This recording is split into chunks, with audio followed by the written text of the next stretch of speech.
Hello, everyone. So we are on board. Like,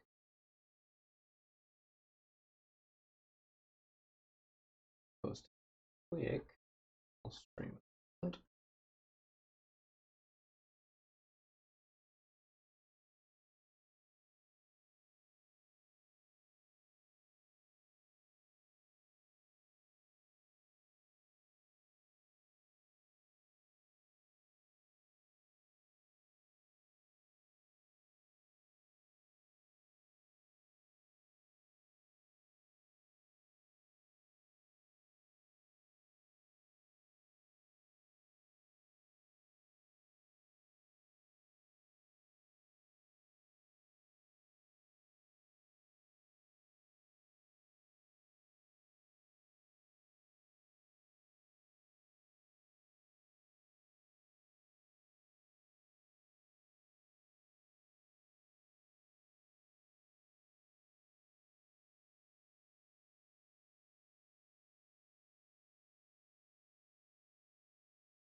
Okay, I think we're sorted out.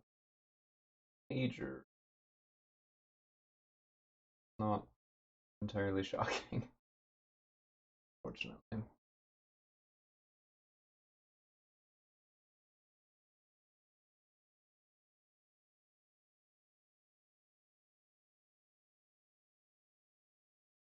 My poor computer is trying very, very hard to keep up.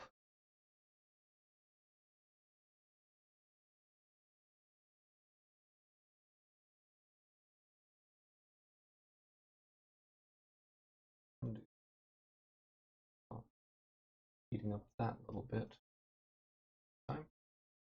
Sorry, just trying to get things to go a little tiny bit faster, because every little bit helps when the computer as strained as mine by trying to stream.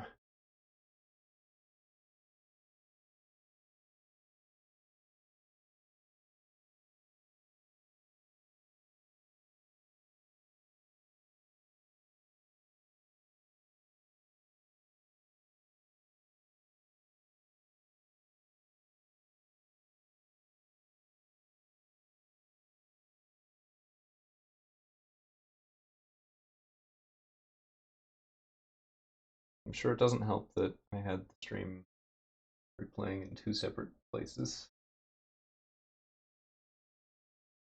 Got us below constant 100% CPU. So that's progress. Alright, so I am a little late starting this because I did not realize that there was not just a URL that I can feed into the browser plugin for broadcasting software and have it work with Extra Life's broadcast or donation tracker. So I had to set up a Streamlabs account from scratch, and I'm not entirely sure it works, but I think it should show us any donations as they come in. So it's a start.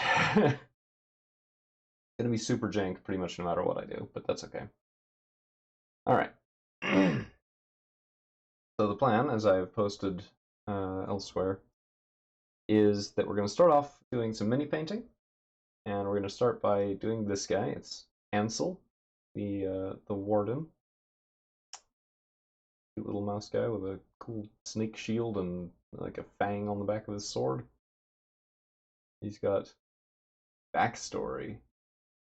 Not that we really care about that at the moment. And then since I'm actually about halfway done with him already, where the focal distance on this lens is right now, it's about here. Yeah, so he's about halfway done right now, so we should have time to do him and Yakove, or however the frick you're meant to say his name. And he's going to be fun because he's going to use a lot of cool inks, and right now he looks like that. So we'll get him into shape, but we're going to finish up Ansel first. And I believe, if I can remember where I left off, I needed to reapply a wash on a couple of spots, since I needed to touch them up. And then there's a couple more areas that we can give their proper coats. So we still need to do his sword, we need to wash his head, like his hands, pretty much all of his exposed fur. The borders on his breastplate, the leather bits, his pants, all of them need to be painted first, to be painted properly in the first place. Unfortunately, this spot right here is really awkward to get into paintbrush, but fortunately the plastic is just a bit malleable, so I can get in there if I need to. Alright. Okay, so since the last time that I streamed was a few months ago, I picked up another miniatures oriented game, Power Rangers Heroes of the Grid, which is a lot of fun, and I've been painting it up as I have had time. Most of it's put away right now, but these are a couple of the pieces. So I am actually pretty proud of the skill growth that's happening here. And hopefully that'll translate to better Mice and Mystics pieces. Also, if there's demand for it, we can switch over from Ansel to a couple of the Power Rangers guys. Well, probably just one. We've got about 3 hours allocated for painting, and then as soon as we're done with that, I'm going to take a break, get some food, and at that point, we will switch over to Pulsar Lost Colony. I've got a group that I'm going to be joining in with today to play that, and that's where the real donation incentives are going to kick in. So obviously, please donate as soon as you feel moved upon to do so, and that will of course be greatly appreciated. But if you can also, if you're looking for like a specific reason, while we're playing Pulsar, things are going to get a little silly because I'm going to let the chat and donations in general dictate some of my choices as the captain of our ship. And that's going to be an adventure.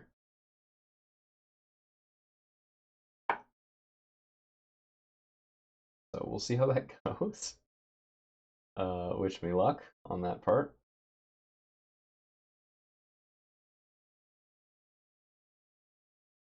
I am trying to just get my streaming set up a little bit more organized here because it's a mess. Can't find anything. Okay.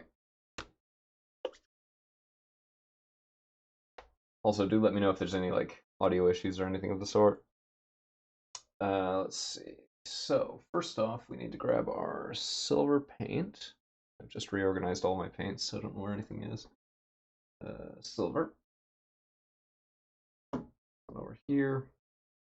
Now we need our umber wash. There. Then for the pants, I'm kind of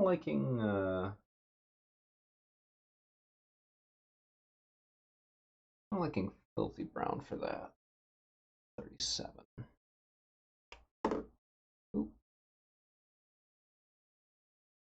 There's our filthy brown. And for the leather, I want to start that a little darker, so we'll go with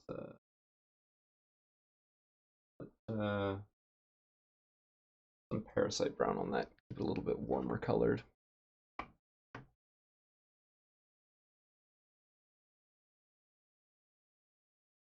No, on second thought, that's actually a little too close to the color his vest is. So instead, let's do...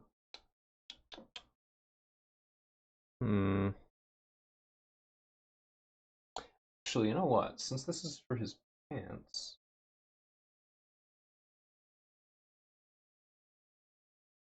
yeah, we might want to do a thin sepia wash or a sepia ink wash. So let's grab brown ink for all the leather bits and the sepia game ink. So these two carry some of the distance there, and it is supposed to be on autofocus, so I don't know why you can't read the labels. Goodness me. Take a drink actually, because my throat is parched enough that I sound like a smoker, I suppose.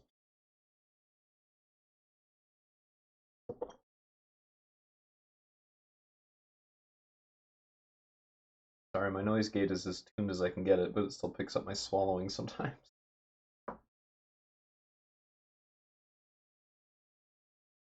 And just to point it out, the reason that you're not hearing any other audio, like music or whatever, is because I don't have access to anything royalty free. So I have actually had VOD mutes from that before, and I decided it's probably better just to leave things silent and talk to people. Alright, so let's start with the reapplication of our Umbra wash, because that needs to happen before anything else. Just need to get everything all consistent like.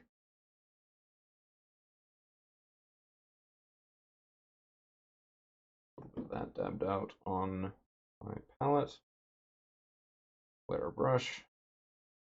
And I am using this lovely Reaper Pro Sable.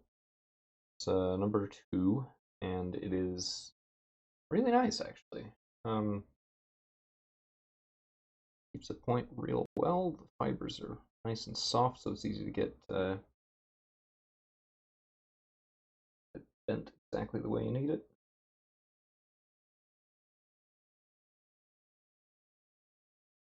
So you're going to reapply this over his leather scaling on his shoulders as well as everything else. Best because they kind of need a little bit more of more texture to them, I think.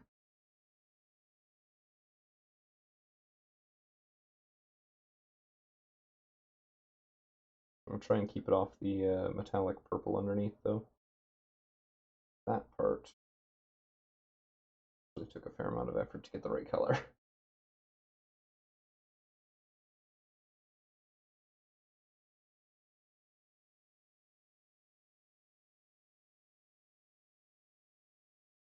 Most of him is getting another coat of this wash. Parts we're avoiding are the shield, because that's already as good as that's ever going to get. I quite like how it looks right now, and I don't want to mess it up.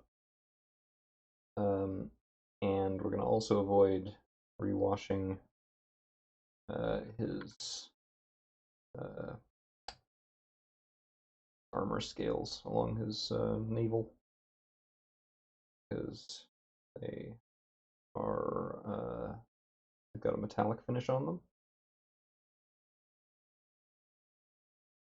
That's a bit atypical of what I usually do, particularly since they are otherwise pretty brightly colored. There. I've been painting a lot of like realistic or semi-realistic stuff lately, so I'm not used to doing colors as bright as this game demands. I have to get back in the swing of it, I think. The inks do make that easier though, so I'm not too worried about it. So, I'm getting a little bit more of his texture popping out here now. Get a little bit of this back on to the edges of the shield, since that's going to get silver over it, and we want that thinned down enough that this will show through. It is actually a very pale color in his art. Sorry about my raspy voice, everybody. I've been talking a lot this week. Back into my new job. and it requires me to speak quite a bit. Unfortunate for things like this where I need my voice for a prolonged period. Woo! Fun times.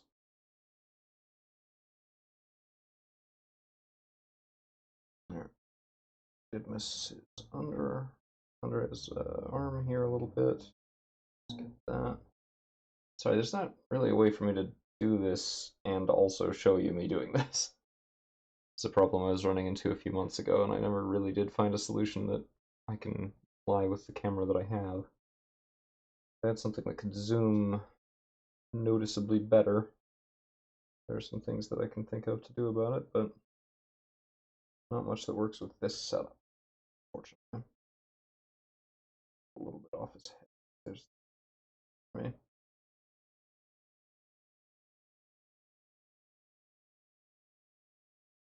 So basically, if I hold it like this, you can sort of see what I'm doing. I'll try and do that more as we go.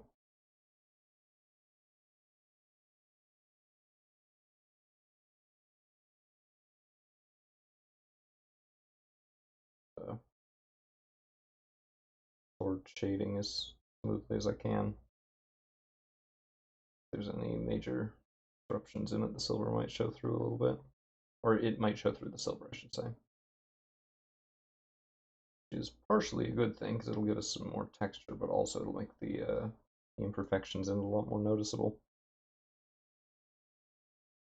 Set him down for a second, and by the time that I get the paints for the next part dripped out, that should just about be when he's dry. We can keep going.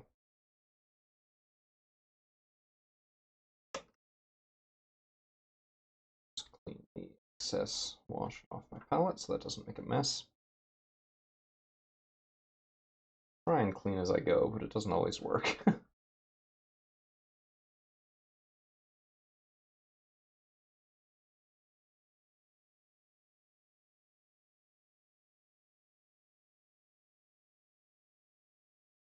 Alright. So let's get the... I'm not sure if I'm going to use... Let's test out the sepia wash first. It might be a little bit too dark. We'll see. Even with the thinning. Be quite unfortunate, but you know, sometimes it just is what it is. I want to mix it with a little bit of the yellow ink actually, just to brighten it up a little. Still thin down, of course. These are going to be way too opaque otherwise.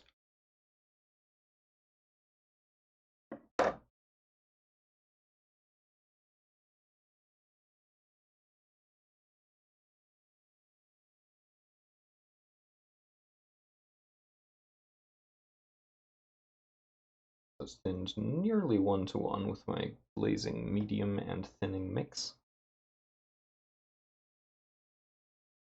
And I've lost track of my stir stick. There it is.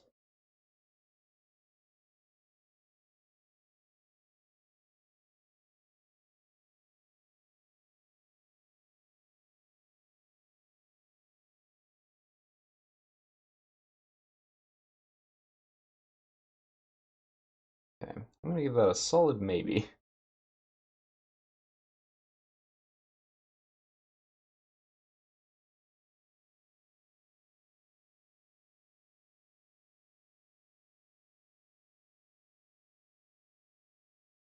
Test it out on his base real quick, find out what that's going to look like. And yeah, that's actually pretty close to what I wanted. So get that across all of his cantle regions.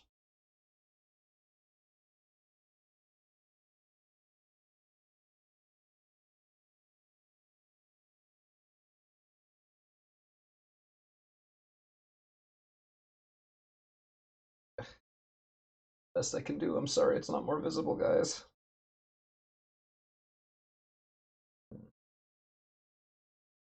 It's going to be a little bit of a challenge to avoid covering over his leg wrap.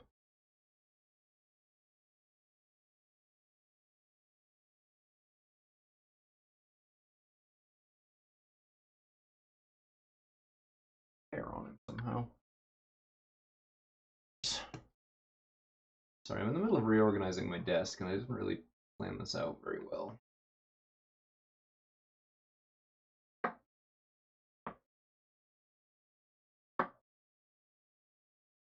Well, crap.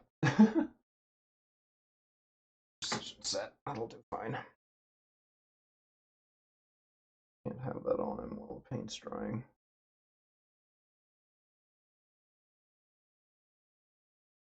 Okay. Crisis averted. Not that there was much of one to begin with. Still going to be quite tricky to match up.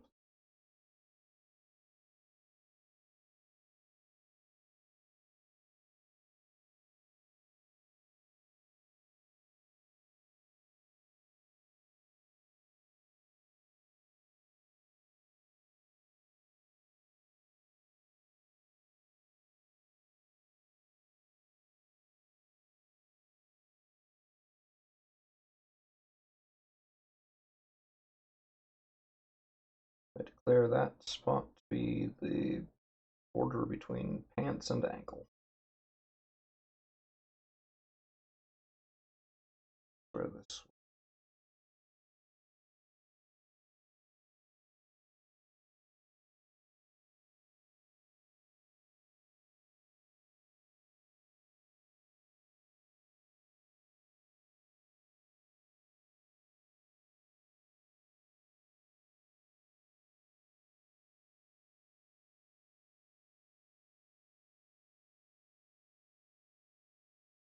Yeah, some of this is definitely needing a second coat, which is fine because it is very thin paint. That was actually the whole point of thinning it that way, so that I could control how far it would go, how heavily it would go on. So I'd say mission successful there, mission accomplished.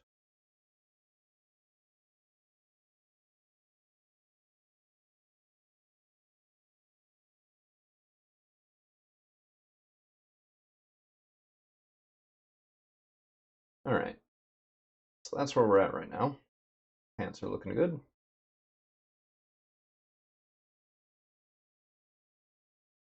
Pull out the brown ink.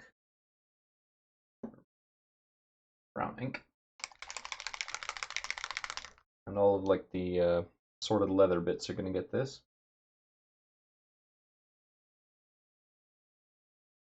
It's a nice sort of ruddy color when it goes on. At least if you don't mix anything else with it.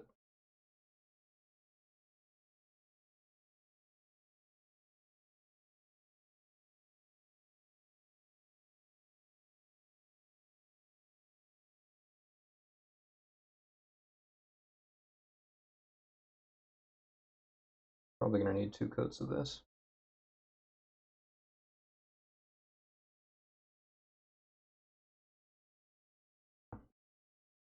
Handle back here.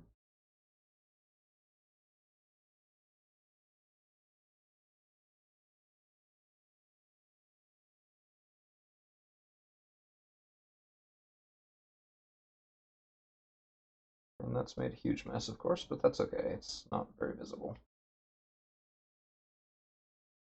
Like, to the point that I'm not sure I could show you guys if I wanted to.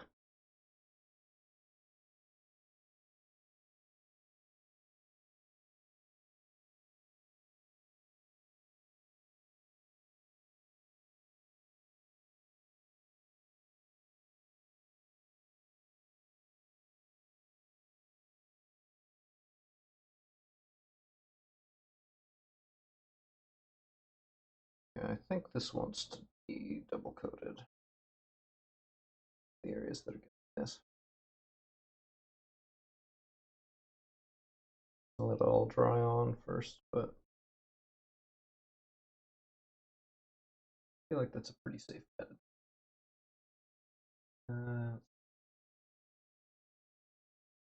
Some of this on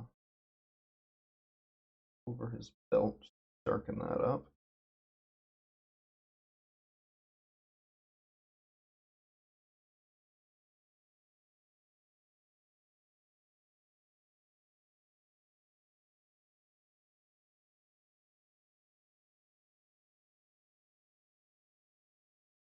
Get a little more character down here.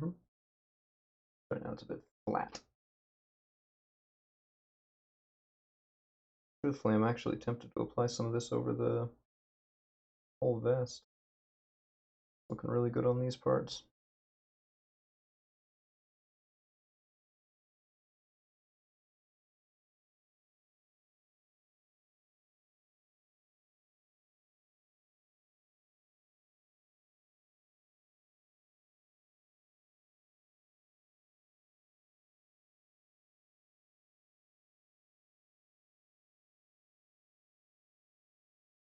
I declare the back of this shield to be wood because that's going to be way easier to paint than silver.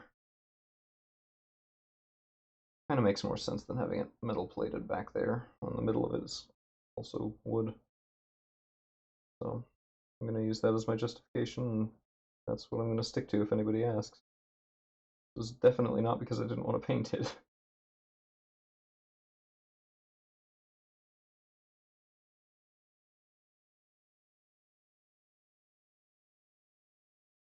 Yeah, I really like how that warms up the color here. Really nice.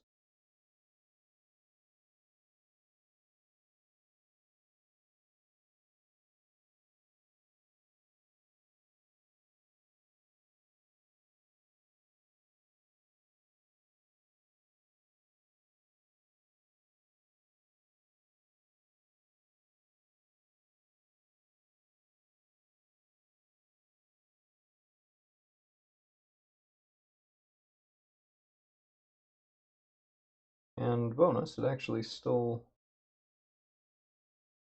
leaves the actual leather bits a little bit more distinct. So I don't have to worry about it making them all samey. Neato. Very convenient.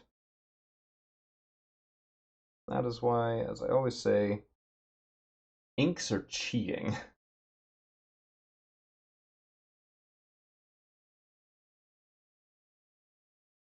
I wonder if his ears can take this color. I think that's going to get us the color we want. Still pretty far off, but it's a good base coat. Okay.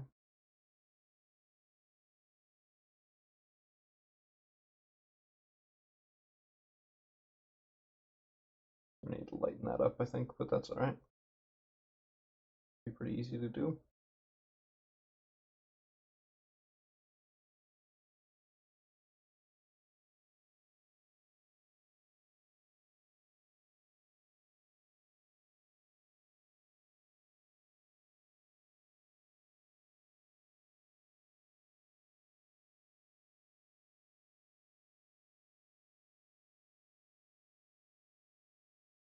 About time to start looking at those second coats I mentioned earlier.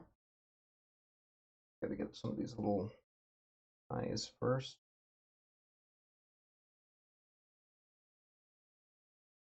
Get a little more distinctive.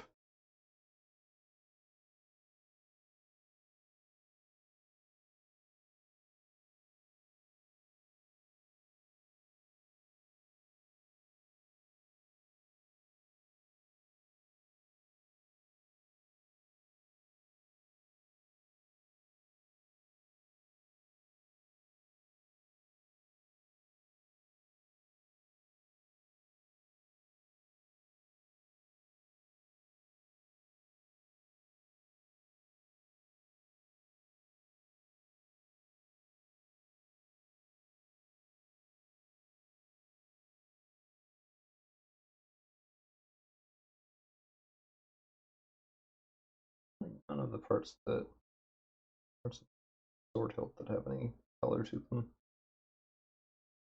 The this with some brown just to make it stand out a little bit better. Not gonna need much. But in fact, I don't honestly think it's gonna accept much. No room.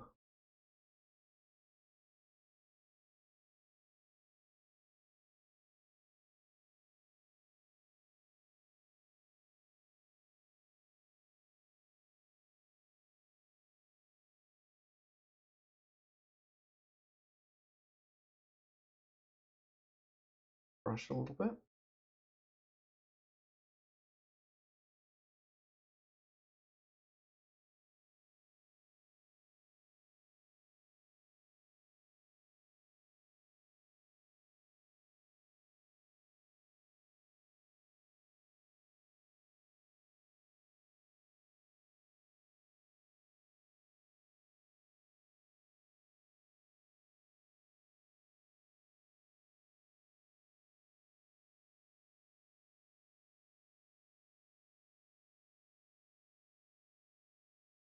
Got a convenient accident going on with the back of his shield. Didn't quite all want to settle the way that I originally intended, so it ended up looking a little bit more like natural wood grain.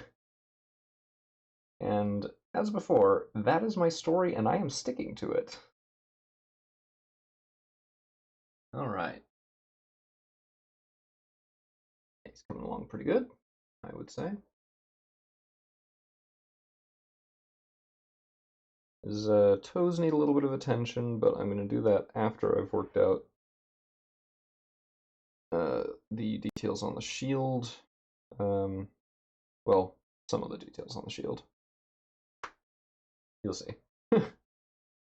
And the sword. Once I've got those painted up, then I'll start worrying about the rest of that.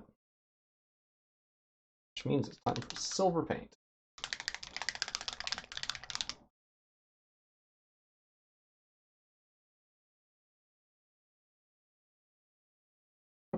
This is probably going to need at least 2 coats, which is unfortunate because it's really hard to get it to go on well in any amount.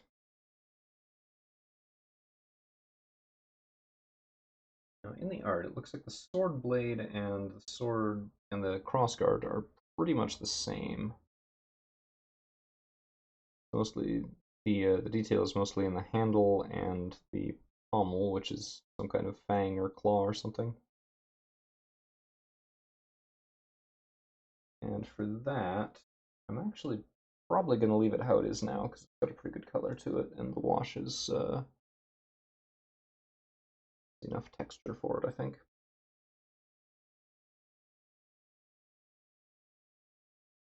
And again, we also need this silver for the edge of the shield. And that's going to stay pretty bright. The silver's going to show all of that wet wash through. But there just isn't any way to keep it from doing that, so I'm going to use it to my advantage.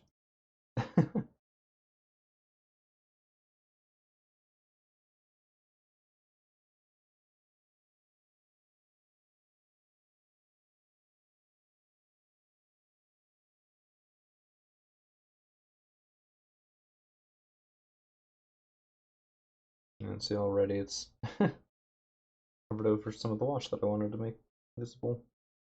Leave visible, I should say. That'll work. Kind of tricky to clean up metallic colors if you make a mistake, because they tend to leave those little refractive bits all over everything.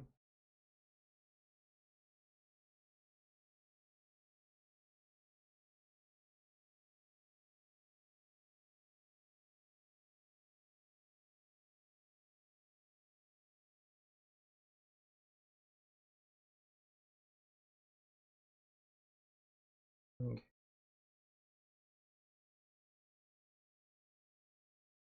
I think this is going to probably be pretty tricky for the camera to pick up just the way that the lighting in here looks. But I'm going to try and show you when it's done. Give it my best shot.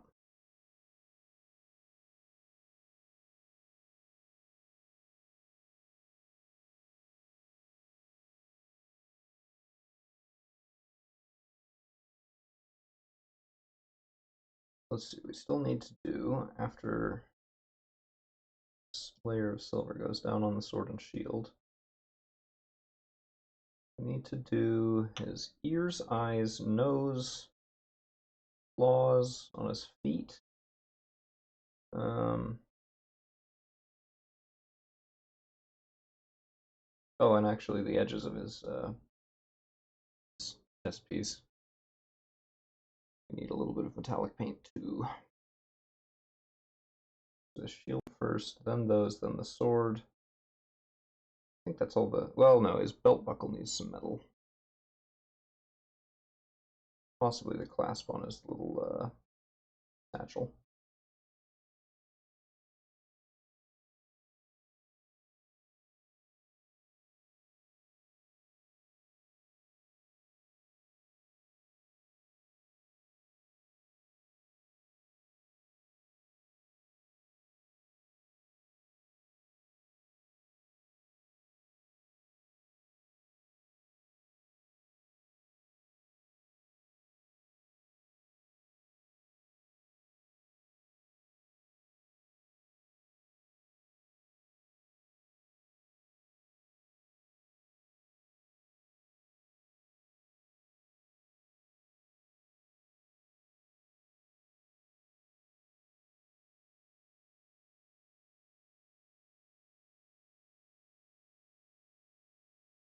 the rivets holding the shield handles in place probably do with metal as well.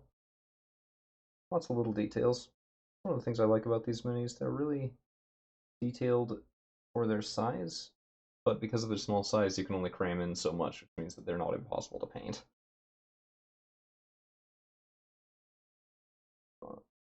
There.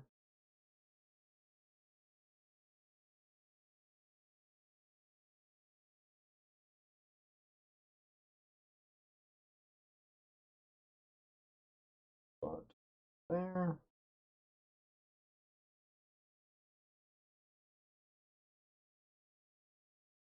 On either side of that. So got this little teensy little handle on the back of his shield. Come on, focus camera. I know you can do it, you've done it before.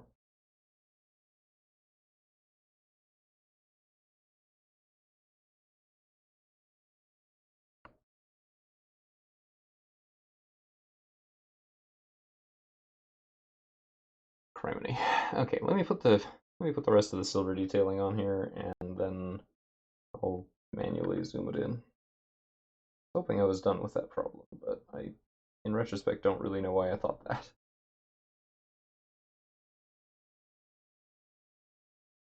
No reason to believe that that would not still happen here. I did anticipate it and open up my my camera controls, fortunately.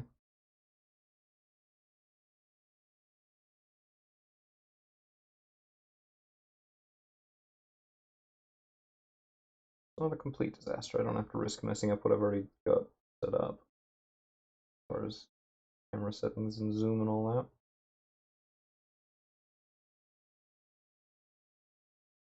The camera controls tend to reassert themselves over what OBS likes. So, multiple different pieces of software all trying to control the same thing. It's fun. Definitely nothing wrong with that.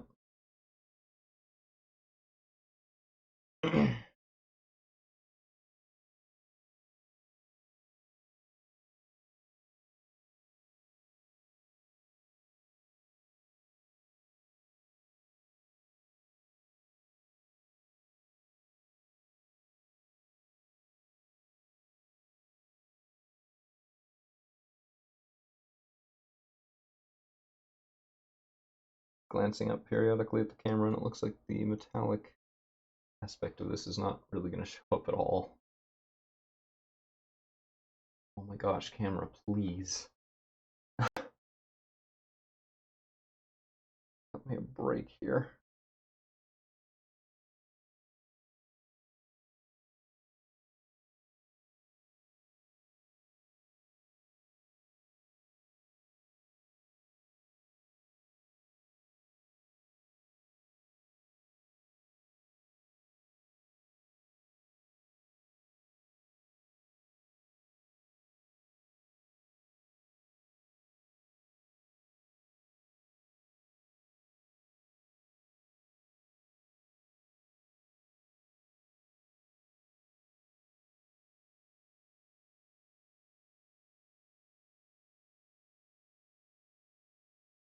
This is actually going on more opaque than I expected. I think I'll only need one coat. Helpful.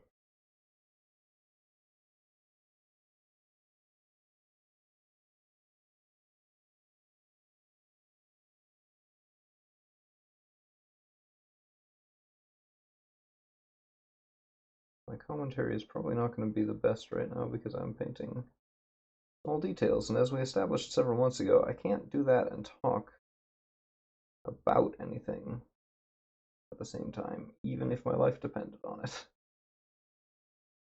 The life of my stream certainly does. No, in all seriousness, though, this is something that I would like to get back to doing. I just don't really know when I could. So, my weekends are really the only time I can interact with people.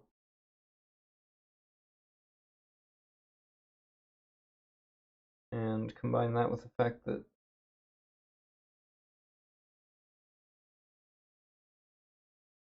the only other time that I have is on Mondays. and then only during the day. I don't think I even could build this audience up enough for it to matter. So, at least for right now, excepting on special occasions like today, it's pretty much off the table. It's okay. It's not, I don't need this to live or whatever. It is a shame. There isn't more opportunity for me to follow along with it.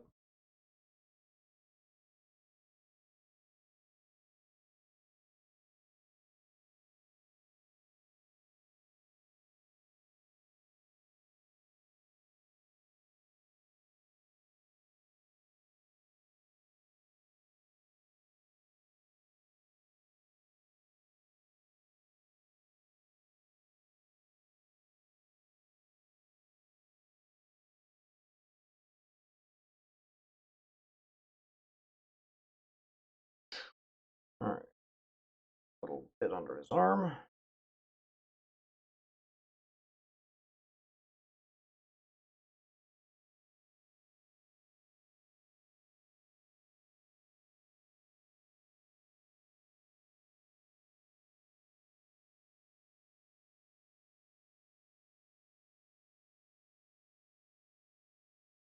He's looking pretty good so far. He's getting there.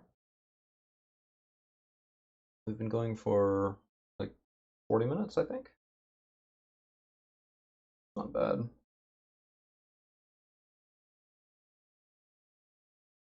Pretty good progress for that amount of time. Part of that's because I did all the boring base coat stuff the other day, but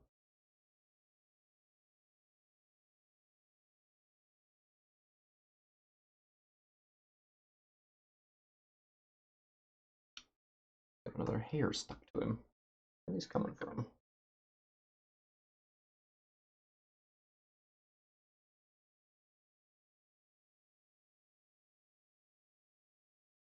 Well, to be fair, it probably is not actually a hair. It's more likely a fiber of clothing or something.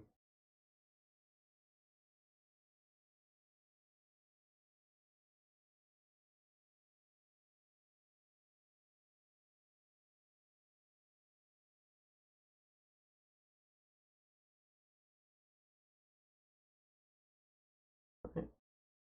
Do the bits next to his neck, and then his belt buckle, and I think we're done with the silver after that.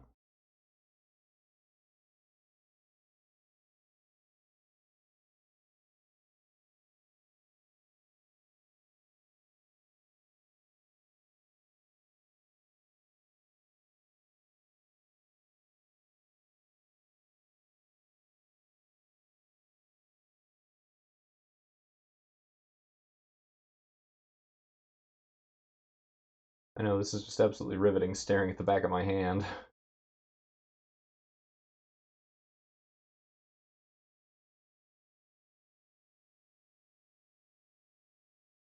It's funny because I was painting rivets a minute.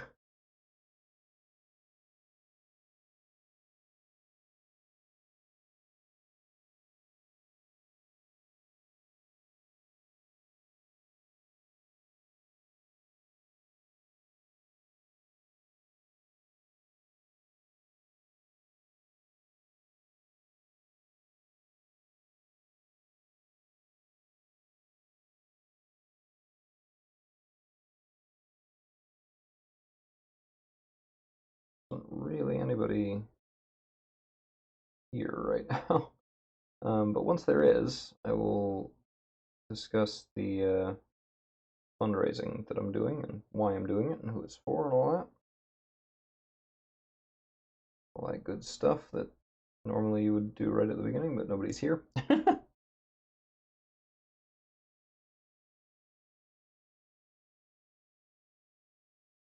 Okay, that's those parts just about done. Bring him down here so while I do other stuff. Down there in the corner. Let's see. Some. I go with glorious gold for the outline on the snake. For his eyes, I'm going to use the black ink wash. I'll use that for his toes as well. Anything else? Oh yes, ears, nose. Check it over visually. I'm not forgetting anything obvious.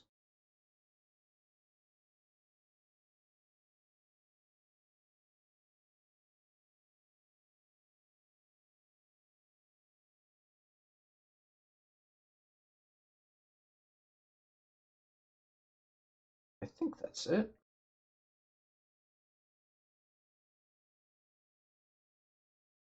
About right otherwise.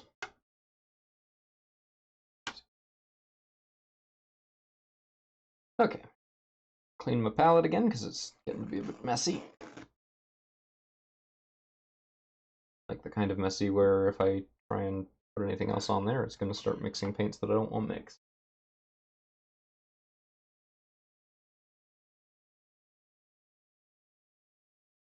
And with these inks, that's particularly dangerous because they stain everything really badly. Like, they will stain plastic. Kind of crazy.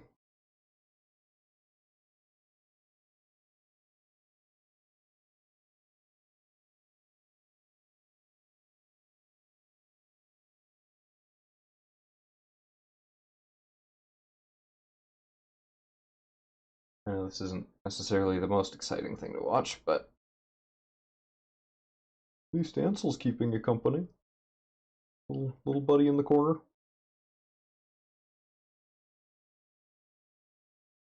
I almost feel like I should bring the drunk machine out for this.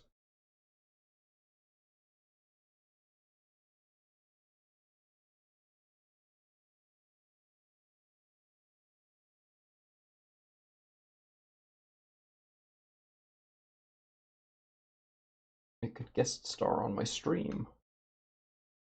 And tell everybody drunk.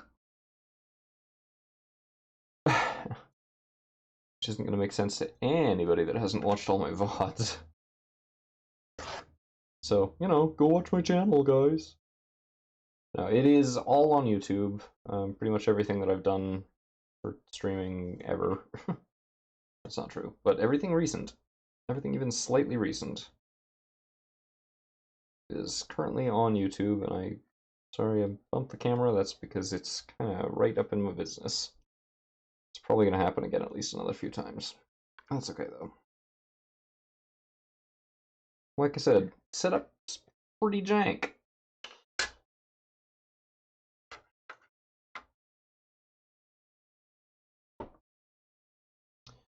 Okay. Some space freed up. And some paint all over my fingers. It's great. Make sure I'm not spreading anything around that I shouldn't be.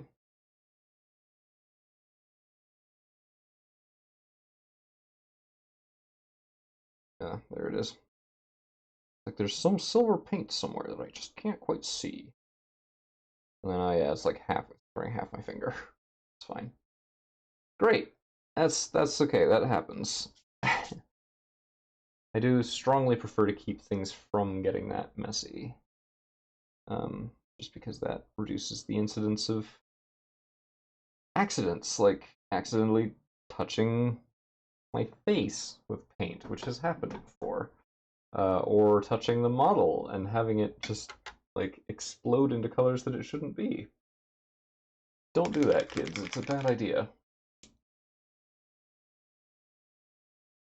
And while we're at it, I'm also going to put some ink down on his base, since I usually seem to forget to do that.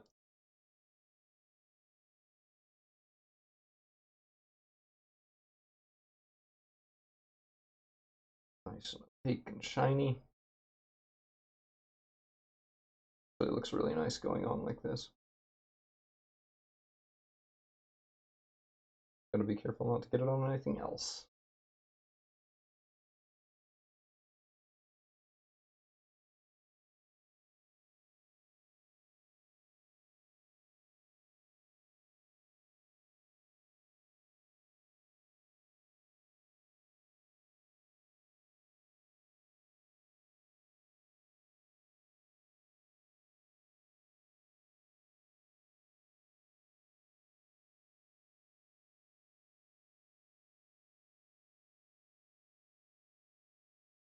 go around the edge first and get into the little details in a minute.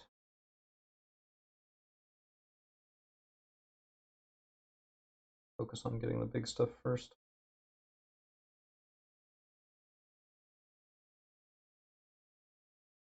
And as I go past, I am doing the toes, even though they're details, and I just said that I wasn't going to do that. But sometimes I say things, and then I realize that they don't make sense. And then I have to sound like an idiot while I walk them back.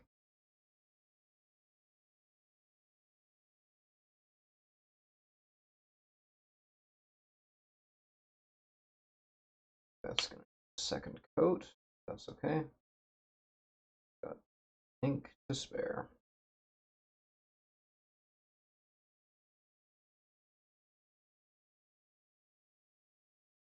Probably should have done the toes separately, since that would have given me the opportunity to thin it out a little.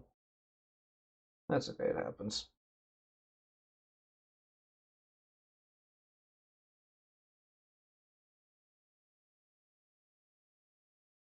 Oh dear. I'm making a mess. I'm supposed to do that.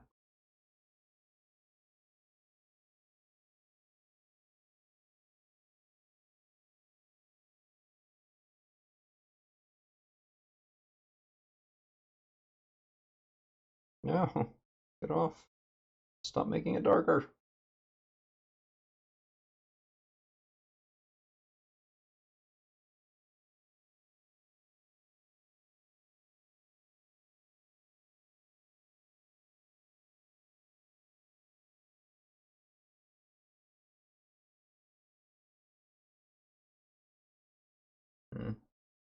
Might want to do that with the paint rather than the ink. Scrape off just the teeniest little bit. Also, you aspiring painters at home, never do this thing that I'm doing. Don't ever do that. It's a bad idea, and you shouldn't do it, and it's bad. What was I even using? Crap.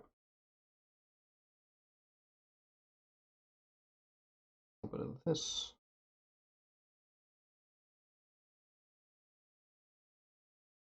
Was this. Like an idiot, I custom mixed a color and didn't write it down. So I figured, it's fine. Down and it'll be great. Get it on the model and I won't need to worry about it. But then of course I go and mess up the color and, you know, here we are.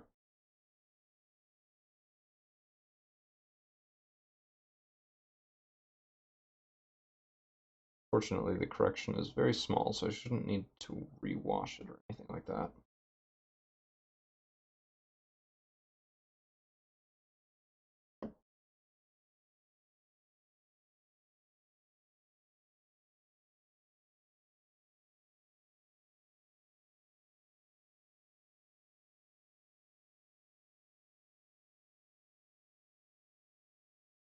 Lucky me, though, I left the containers that I used to mix this in the first place out, so I don't have to guess.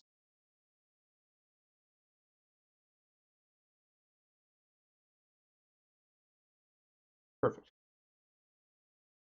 Like the actual tiniest correction. It would make me lose my marbles if I hadn't fixed it. So.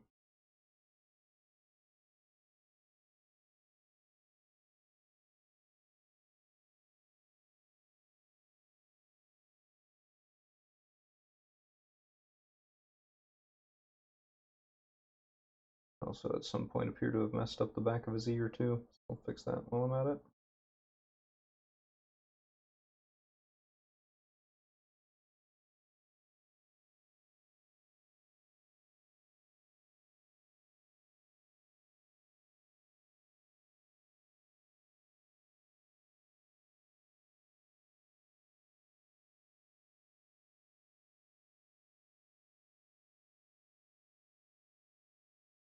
And the rest of him is actually miraculously intact, despite how sloppy I've been with some of these colors. I don't have to worry about that. Cool. That's what I like. And things work out, and I don't have to necessarily do anything special to make it that way.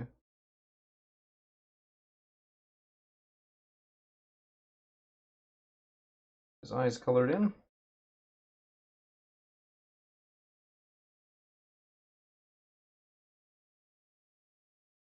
Very end of this, we'll go back and highlight those just a touch.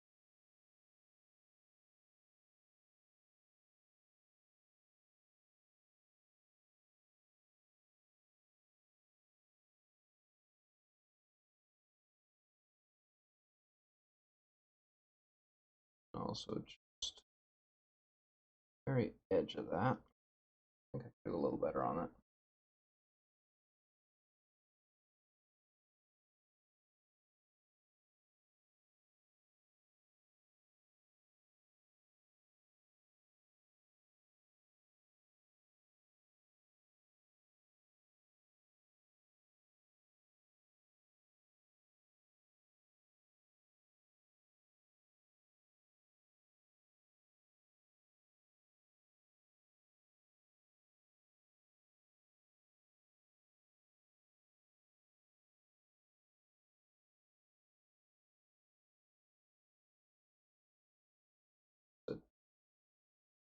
A teensy little spot on his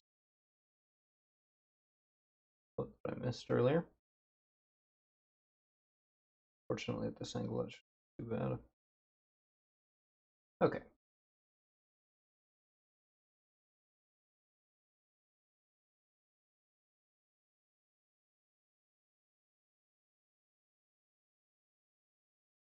And the toes are only getting one coat to distinguish them from the base a little bit better.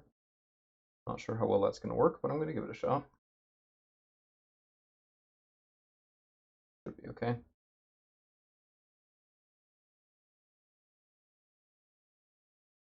Remember, as always, everybody out there watching this on VOD, since no one's actually at the stream, remember that I am an intermediate painter. Always bear that in mind when discussing my techniques. Don't actually know what I'm doing. Fairly self-taught, no one's ever really shown me how to do any of this except for YouTube videos. Given that, I feel like I do pretty well.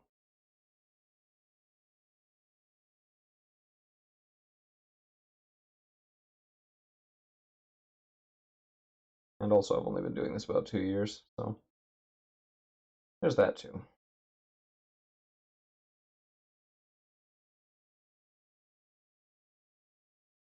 Maybe almost 3 years, now that I think about it. Huh. I did just have my 30th birthday, so I'm getting hecking old for a young person. Soon I will be a young old person, and that's genuinely scary. That is existentially terrifying. Because my entire identity revolves around my youth.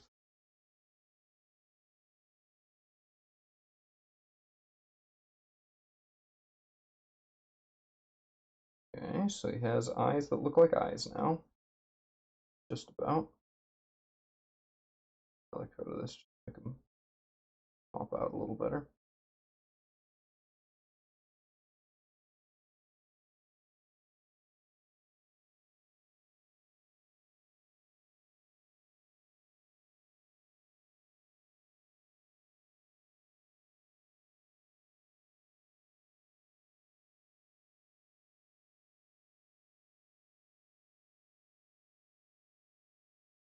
Okay.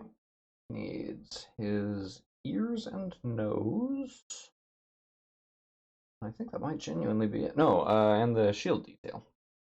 I'm actually looking forward to doing that. That's going to be a lot of fun.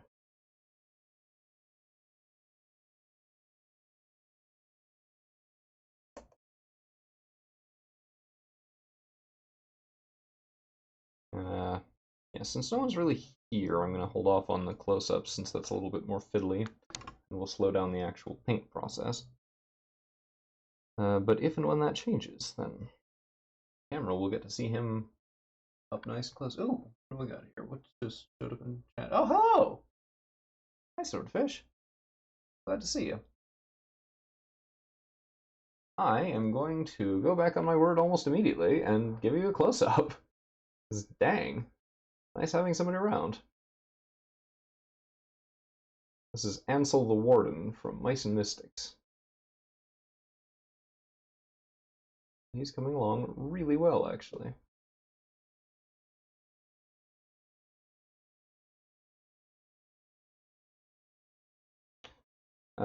So you may not actually know. Thank you. You may not actually know at this point, but I am doing this stream for the Extra Life charity. It's raising money for, obviously among many others, a children's hospital local to me. It's a primary children's hospital. So yeah, that's why the selfish stream is back. So if you look down, um, there's that away. You look down below the stream, at least if you're on Twitch, you'll see a little donations thing showing my current goal of $300 and whatever has been donated so far.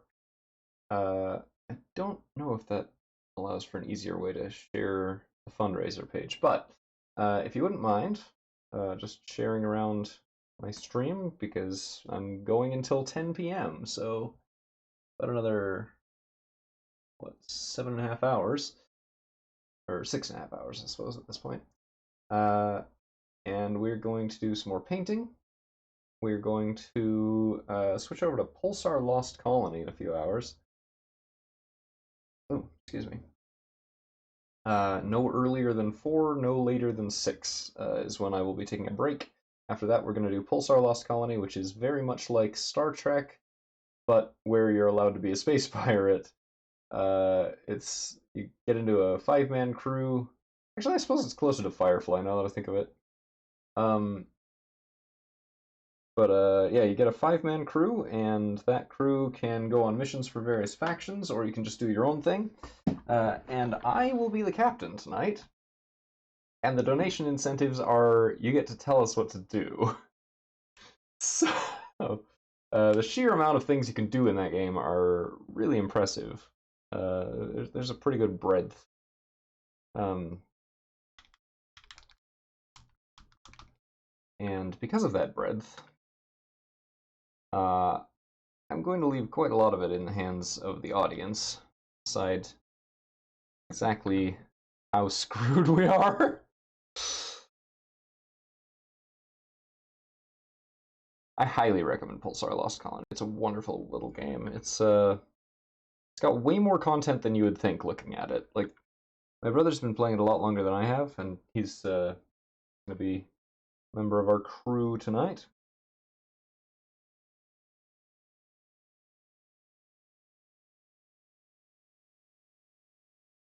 And he keeps thinking that he's seen everything. Like, oh yeah, I've done. I feel like I've pretty much done everything in this game. I've done the whole piracy thing. I've fought bandits. I've done some of the missions, like protect the planet, or do shipping, or do science, or whatever. And then he came over here and played with me for a while. And we discovered that there's an entire separate quest line that he had never even seen for one of the factions. And that the other factions also have their own quest lines that further a story that neither of us knew existed in the game in the first place. It was awesome.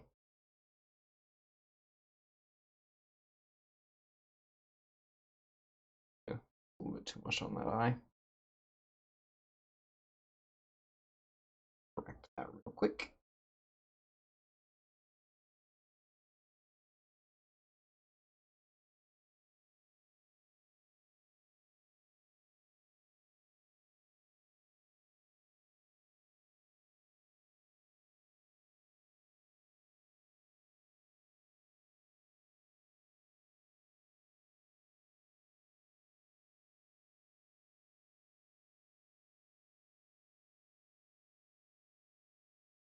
Alright.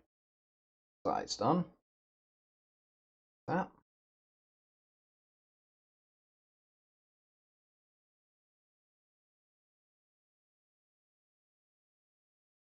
Okay, now I need to come up with a color for his exposed non-fuzzy skin. So sit down there in the corner in his little spot, and I'm gonna panic about color choice. Yay! Let's see, what I was using before seemed to work well for this. I think pale flesh should do well as an undercoat. Don't need much of it.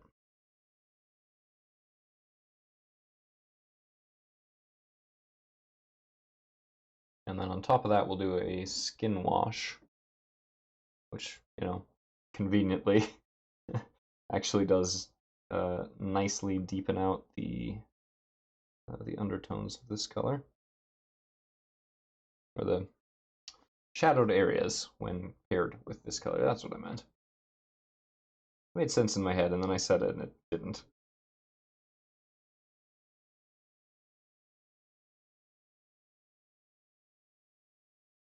Okay.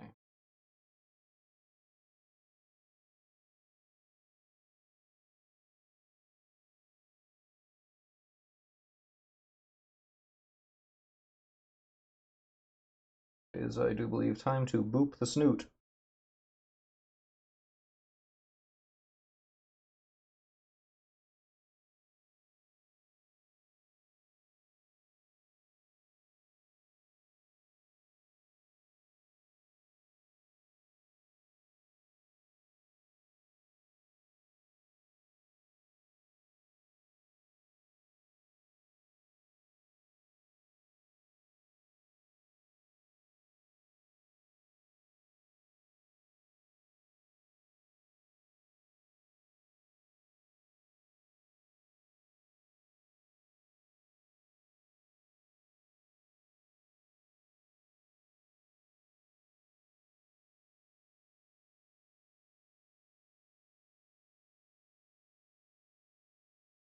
I'm going to leave this pretty thin on here in the ears.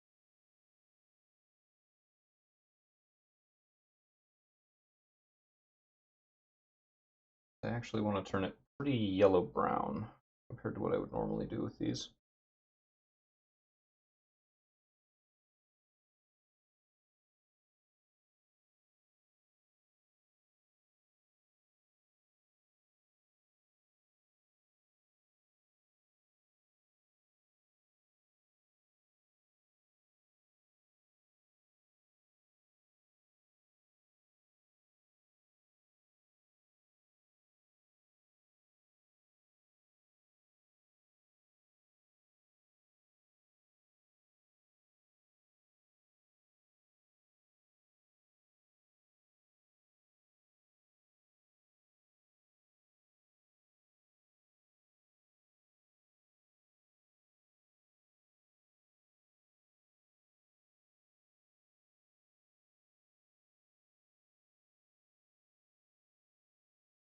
Okay. I think that is in good shape.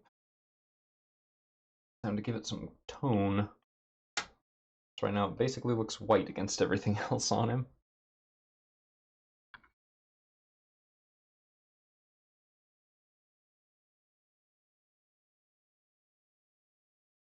I'm gonna actually give it 2 layers. We're gonna do sepia first, and then a flesh wash over that.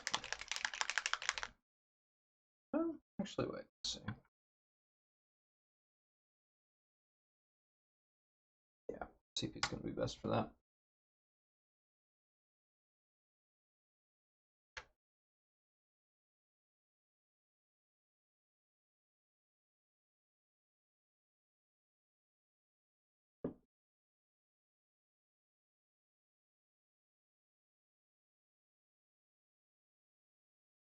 Basically want to transition it from the outside, where it's going to be yellower, to the inside of the ears, where it's going to be redder. And to do that, we're going to use 2 different washes. First, sepia. Man, it is really hard to keep this in frame, even remotely. Let's see, maybe this will help. It's going to be as close as I can get it.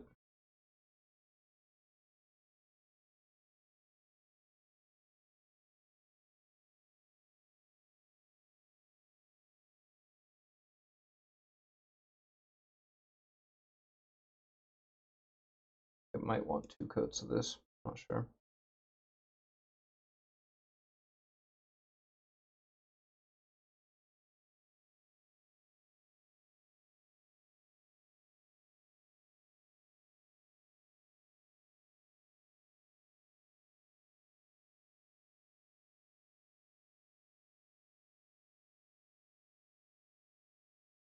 We do want the outside of that fairly yellow brown.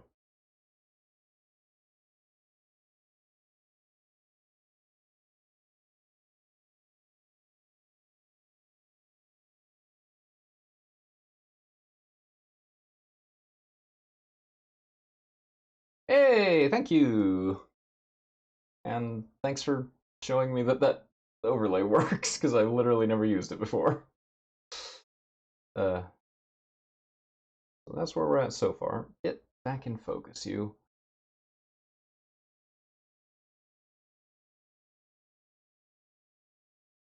There we go.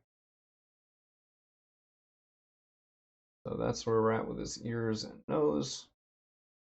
They look plausibly mouse-like, but they're not quite right for him yet.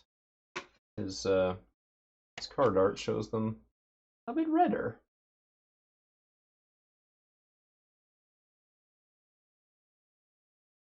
So you can kind of see what I'm after. As that dries up, I'm going to turn autofocus back on and sit here frustratedly waiting. That's fine. Nose is dry, so we can give that a little bit more of its red. Brown it up some.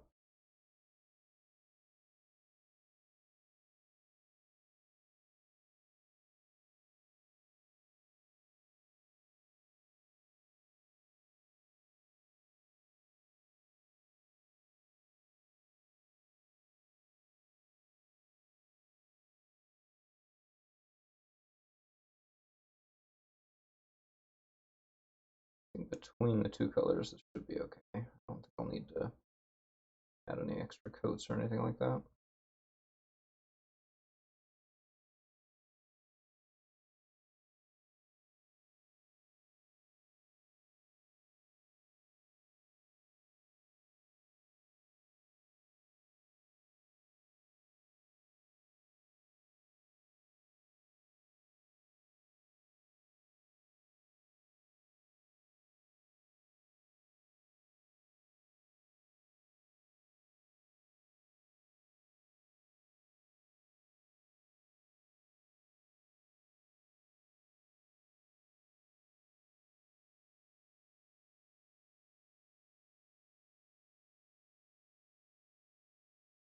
Okay. I'm happy with that. At least for the moment. Now the last part that we need to do for him, and I do mean the last, is his shield, which has, you can see in the art, I've got it pretty much exactly right, except I've got this gorgeous little like gold outline around it, and I want to do that, so I'm going to do that. We've got some race gold, which I'm trying very hard to deplete this container of because I've got another bottle of it already, and I want to start using the other one.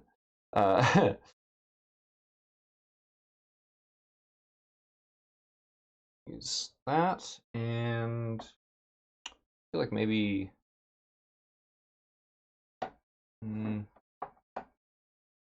like the tiniest bit of brass in.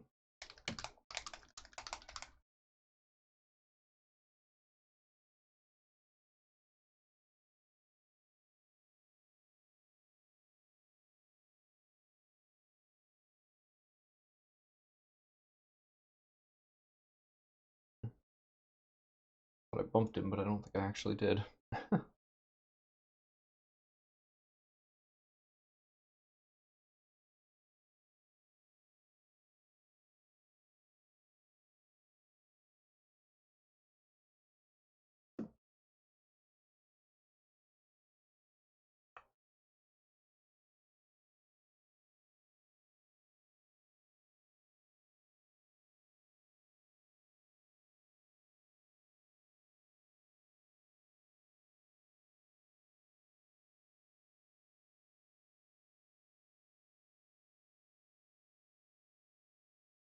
Gotta get this custom color mixed in here.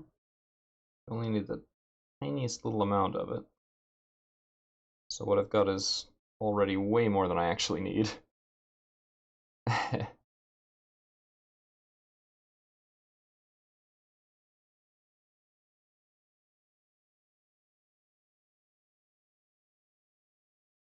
3-point my brush, because goodness knows this is going to need a very good point.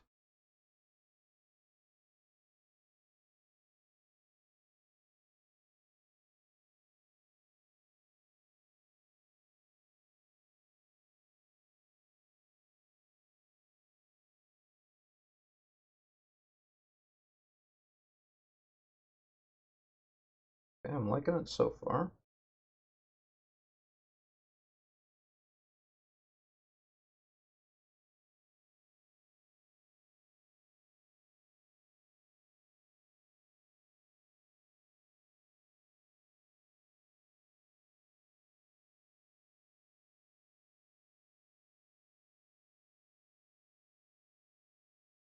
Heard of edge highlighting, but have you ever seen it done with gold? No, because no one's stupid enough to do this.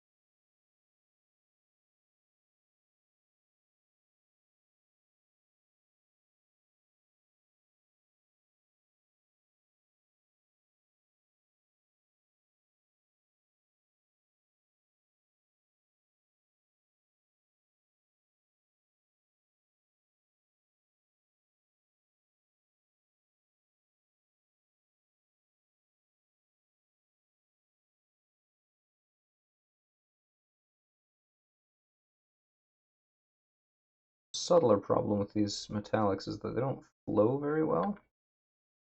So even if I load my brush full of them, it runs out really quick. Not really a problem, but it is a behavior that I haven't really fully learned to correct for yet.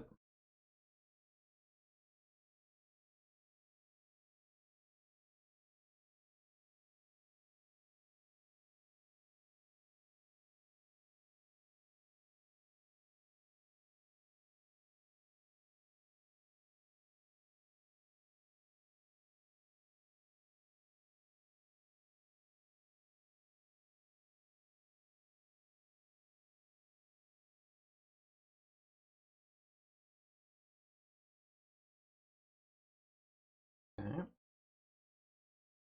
Shows up pretty decently, actually. Yes, I will be playing Pulsar later on in the evening. I can probably... Yeah, no, yeah. So we're going to bring on a crew of 5 to our ship. Class and name as yet undecided.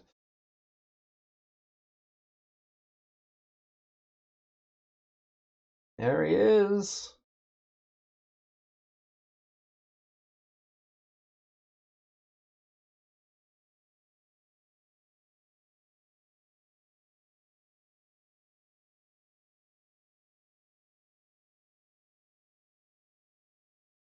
That awesome little shield. I've actually been wanting to do him for a long time. Like, I've had Downward Tales for a little over a year now, actually.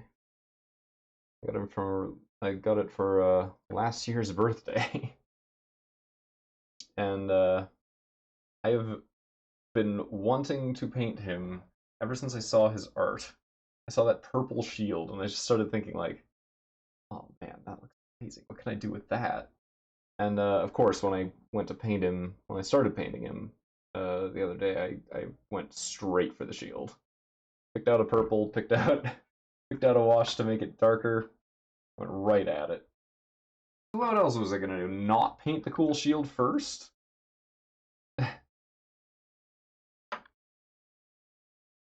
Okay, so next up, it's inks galore for this guy.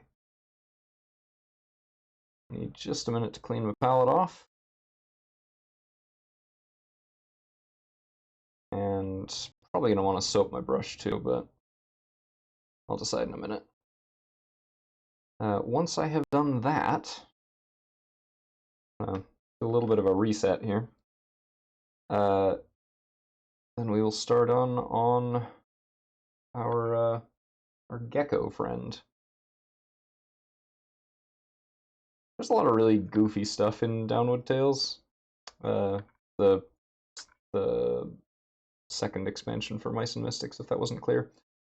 There's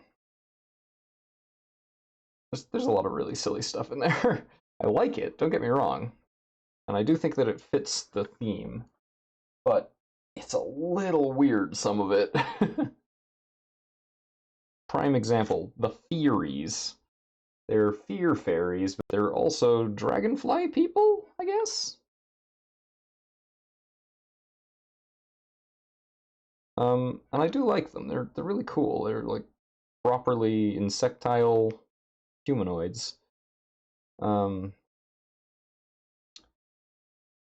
in a game where the core game is humans turned into mice plus one actual mouse, you know, fighting an evil sorceress, fighting a cat, an old crow, some rats, and you know, it's all sort of what you would expect from, you know, tiny humans, you know, humans as mice, in an otherwise fairly grounded setting. Like, you know, it's a castle. There's a cat. There's a, you know, there's a standard sword and sorcery, like evil sorceress queen trying to take over the kingdom. There's, you know, there's rats because that's what you do. There's like completely ordinary bugs, like a, you know, a spider, a centipede, some roaches.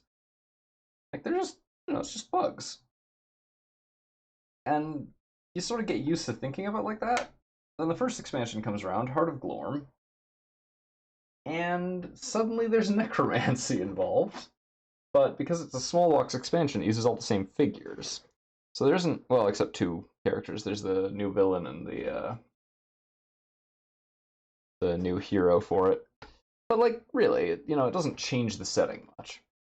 And then you get Downward Tales, and there's like a talking snake, and there's, you know, there's this freaking giant mole guy, a Moloch, according to his character card.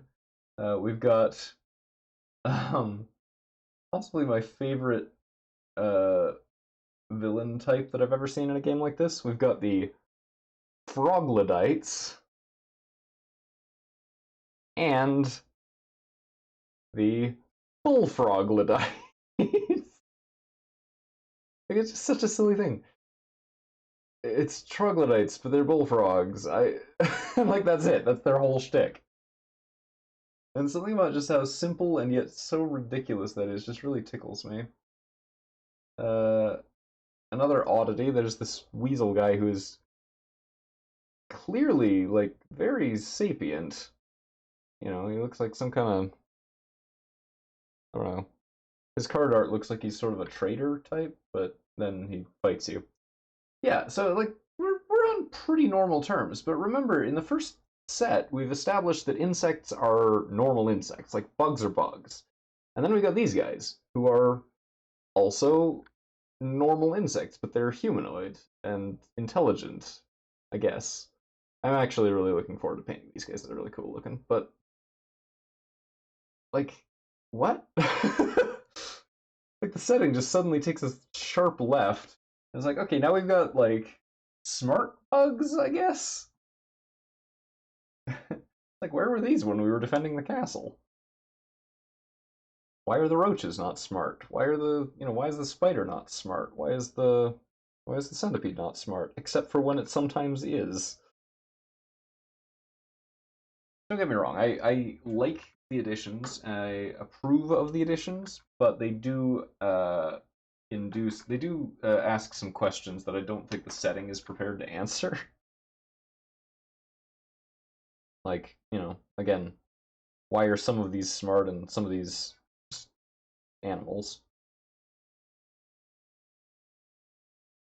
And I haven't actually read the storybook, which, for the record, this game has a storybook as its scenario guide, and it's amazing.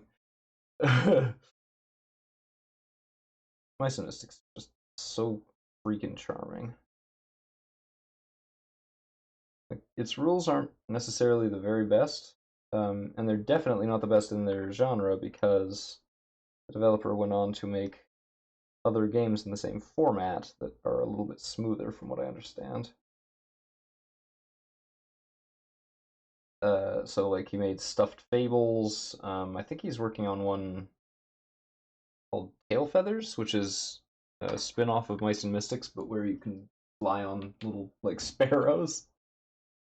Uh, which that looks like it's really a lot of fun. Uh, and like those make significant improvements on the rule set.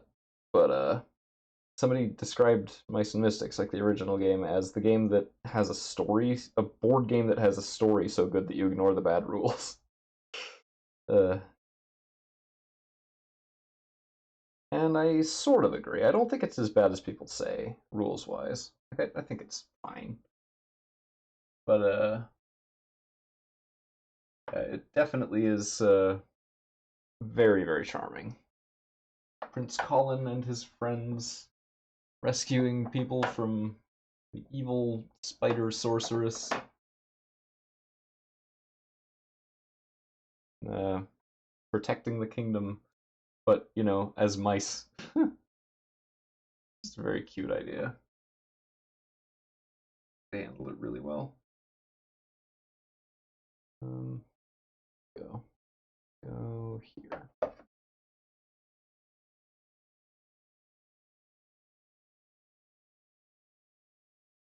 Still need the black wash for the face. Don't actually need it for his eyes. Ah, no, we do still need smoky ink because that's the color we're going to paint the inside of his tunic in here. Or cape, cloak, whatever. So that's going to be for that. Black we need for the face, but actually not much else. We need the... We use the brown ink.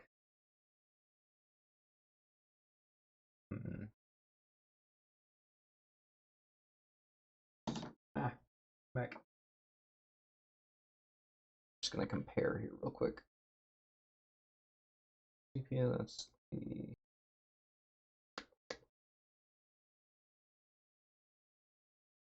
I'm actually gonna mix them. We need an intermediate color. The wash is definitely gonna be the easiest way to do his cloak. Probably also the boomerang, which looks like a pretty similar color, and his staff. Or, stick. Oh, I just noticed there's like a little pill bug on top.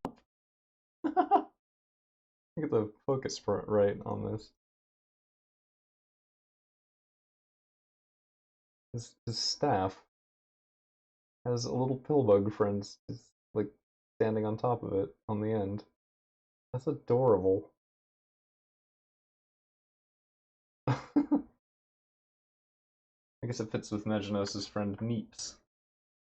The little ladybug. Okay. Alright. Let's yeah, so we're gonna go heavy on the inks for this guy. Black green ink. And that's gonna be his skin tone. We're gonna mix that with yellow to lighten it up a little bit without turning it blue. So yeah, his face, hands, tail, all that stuff is gonna be with this. We're gonna have now the red ink for the trim on his cape and for most of his tunic.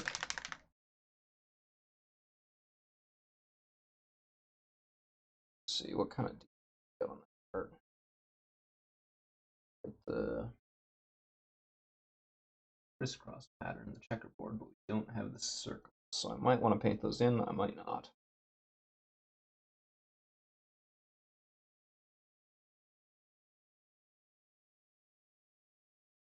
And when I was priming this set, I did have some issues with my primer. So I'm going to go over him entirely in white first before we do anything else. It's going to be just a quick one-off coat. Thin down just to give him a nice smooth, consistent, I should say, not smooth, coating. Obviously we do need that thin or else it's never going to go on properly.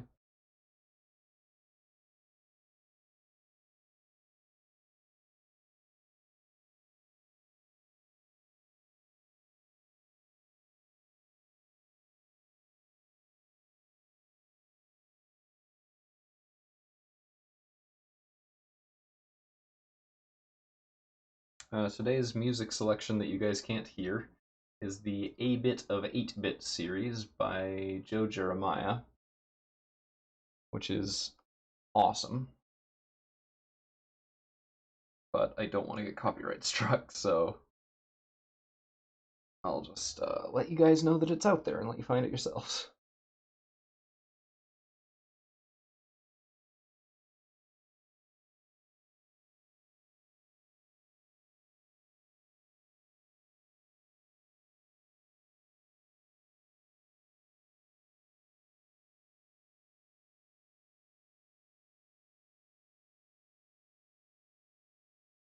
Particularly his back didn't get a very good coat, so I was priming, so I'm going to go over that.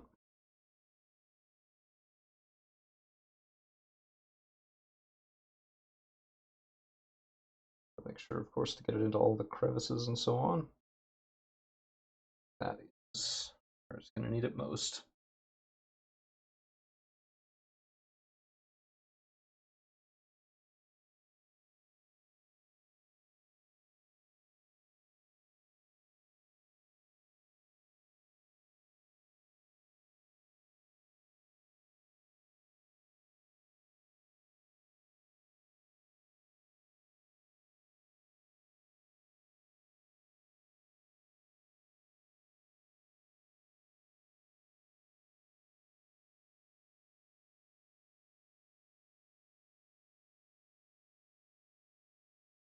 I'm going to keep the bubbles out of this paint too, which is tricky when you're applying it so widely. If you're just doing like a tiny area, that's fine because you can just tap at it until it goes away, but with something this big, all of like every time it passes over a piece of texture, there's a chance that an air bubble will be introduced.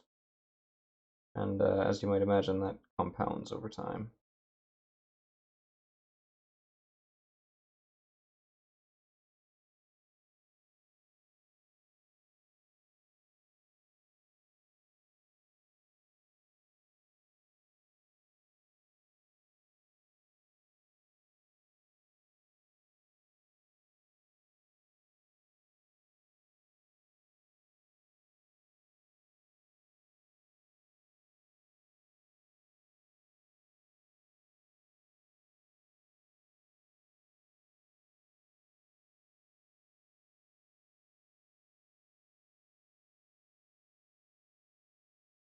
On the larger figures that I've been painting with Power Rangers Heroes of the Grid, I would actually be doing this with a makeup brush. It gets it all on there real fast, doesn't really do anything too bad to the finish, and the brush is expandable, so I can be rough with it. This one, not so much. Actually went to go and get another one today with the money I got from the local game store's rewards program. And they don't stock them anymore,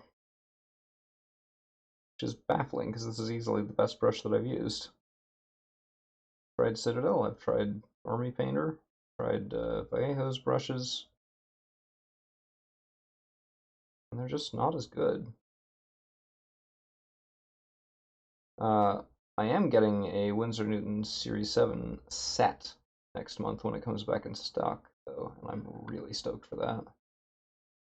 It's a birthday gift that is gonna come in a bit late on account of they are not available right now, but it's a set of basically like the nicest paintbrushes there are for mini painting. Everything from 0 to 4, so I can do like bigger minis a lot faster. I'm not even gonna touch like Cyclopsis or the Megazord until I have those because they're way too big.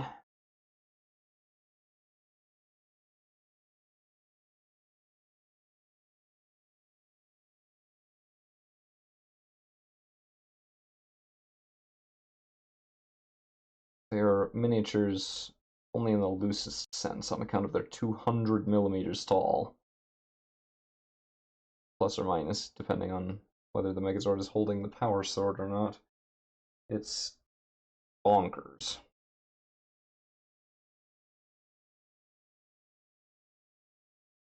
And with brushes this size, it will take me the next decade to get it done, so I'm going to wait until I've got a bigger one.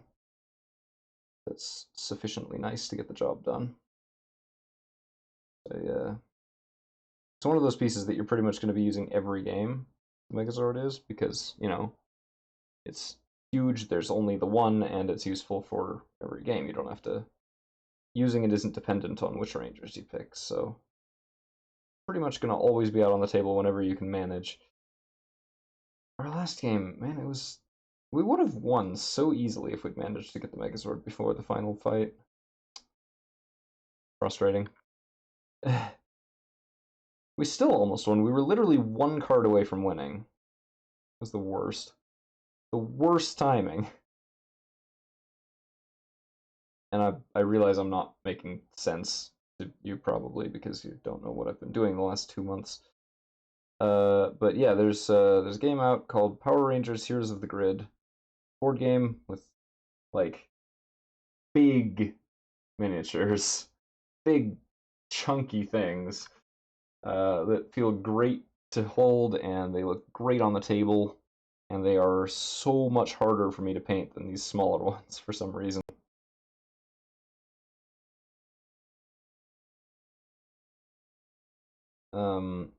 Like to the point that the first one I did took me 14 hours, even though it was just one piece. I thought, oh yeah, I'll just get this whacked out in like 2-3 hours. It'll be fine, it'll be great. It was not fine, and it was not great. I'm proud of how it came out. Unfortunately, it's boxed up right now, and there's no room on the desk to show it off, but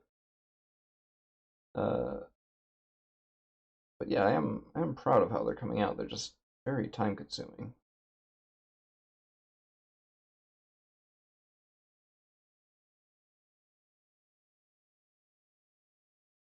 So essentially what we're doing right now, for clarity, is we're fake priming.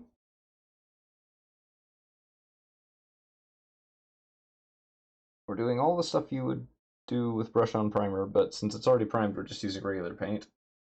And the reason for that is, if you can see, I don't know if it's really visible, it's at a funny angle, but underneath his cloak, there's still like yellow plastic under there. And if I try and paint directly onto that, it's not going to work well. So what I'm doing is giving it a base undercoat of just pure white, match the primer as closely as I can. So that when I paint onto it with colors it's actually going to be, it will adhere properly and be all pretty and beautiful, and there won't be any like splotchy white primer crap underneath, or yellow plastic, either way. So it'll just give us a better surface to work with, more consistent color, just better. And I don't really like to do this, just because it's a side effect of the primer not being done right, and that is also my mistake. I'm frustrated that this even needs to happen a little bit, but until today I couldn't have reprimed it anyway because I didn't have the right kind. I have a white primer, but it's sticky and glossy, and those are two things you really do not want in primers. Like, that's the exact wrong thing. Which is weird, because it's more expensive and the brand is supposedly more reputable for mini painting, but it's bad.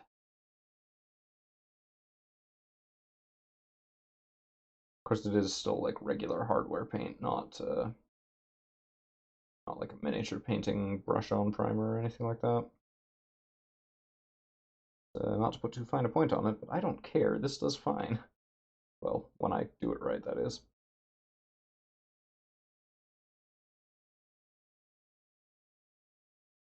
I do think that I'm damaging the fibers in this brush slowly, though, because I'm noticing that it's not holding a point as well as it used to. Shame. I really need to learn how to be gentler with these and still paint the way I want to paint. I don't know how to find a middle ground there.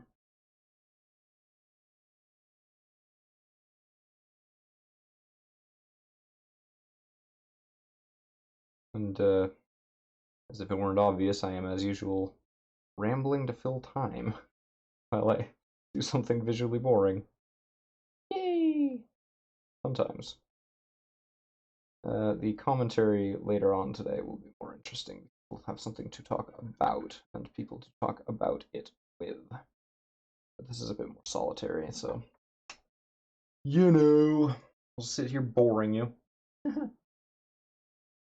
There's nothing you can do about it because it's for charity, and you feel bad about yourself if you leave. I am, of course, completely kidding. If you have places to be there. But also throw some money to children's play, or primary children's through Extra Life. That's the one. My charities that I'm not well involved with confused.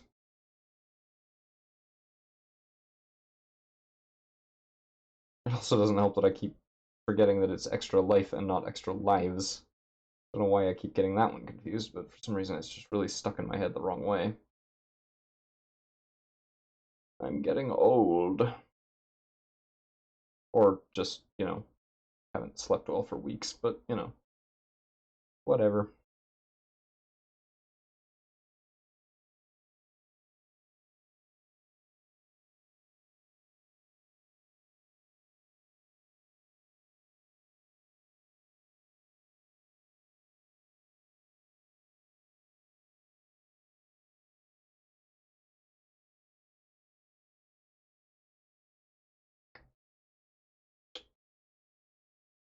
Let's get the outside of the base, just smooth that up. And then I think he's ready to go for real paint.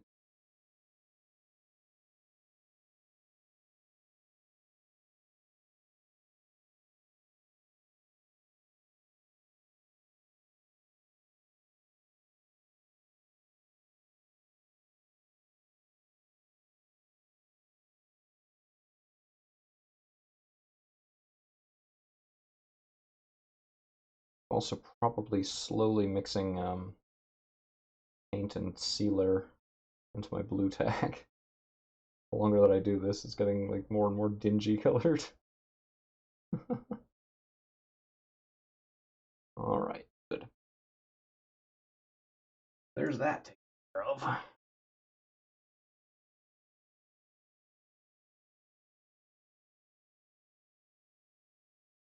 Just put a whole bunch of white paint into my cleaning water because I'm an idiot. Yay!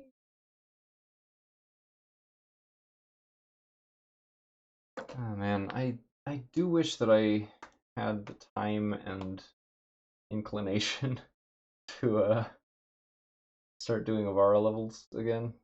Like I've really just never gotten far with it, and I want to, and it's cool, and it just doesn't seem to want to happen for me. Every time I think about it, it's like, oh yeah, I'm gonna get really into this and do a whole bunch of this. And it's just like, well, yeah, but I could also just do this other thing that is not as good or interesting.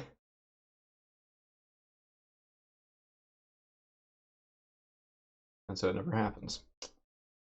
So I have nothing to show for my interest. I've definitely over-applied paint in a few of these spots.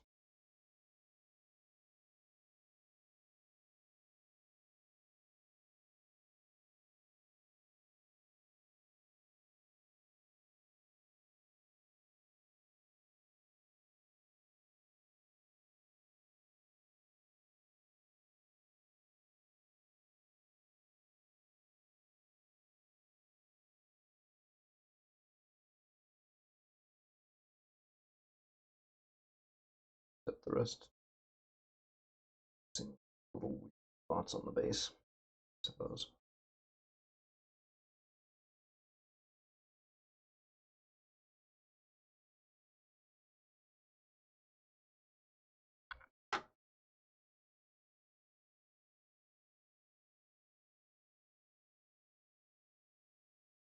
Oh, awesome! Yeah. Wait, there's a Facebook page? I'm I'm not in the loop on this. Um, I should be by now, but somehow I'm still. I'm not gonna be able to look at that until I take a break from this stream. But if you post it in the chat, I will pop it open, subscribe to it so I don't forget that it exists.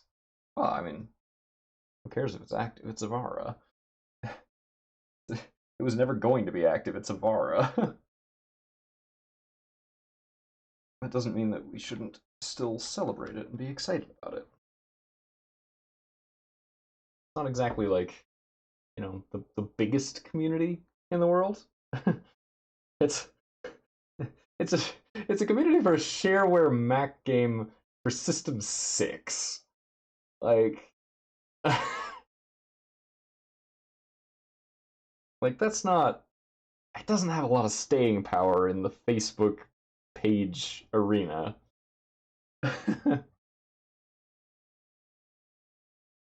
But that's not a bad thing. Really? It wasn't compatible with 6 point whatever? I've actually never used 6 or anything earlier than 7.5. I probably should someday. Well, that's not true. Not anything earlier. Oh, I just bumped the camera? I have. Crap.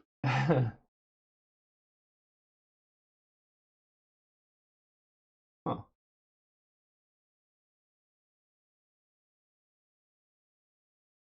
Okay. Let's see. Where do we want to start with this? Kind of inclined to go for his tunic since that's very central to the design. Yeah, let's start there. Get some bright red ink on there.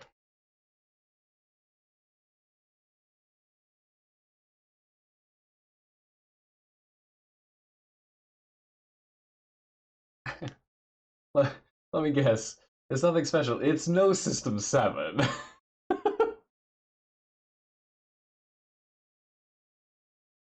Doesn't even run Avara. And what's the point of an OS that doesn't run Avara anyway?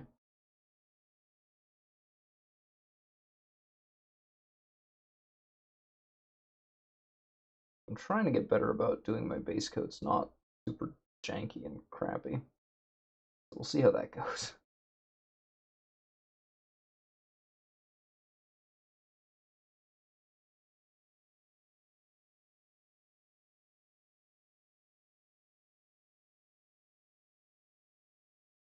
And this does go on pretty thin compared to some of the other inks. I'm gonna need a second coat. Otherwise he's gonna be bright pink. And that's honestly not quite what I want out of this.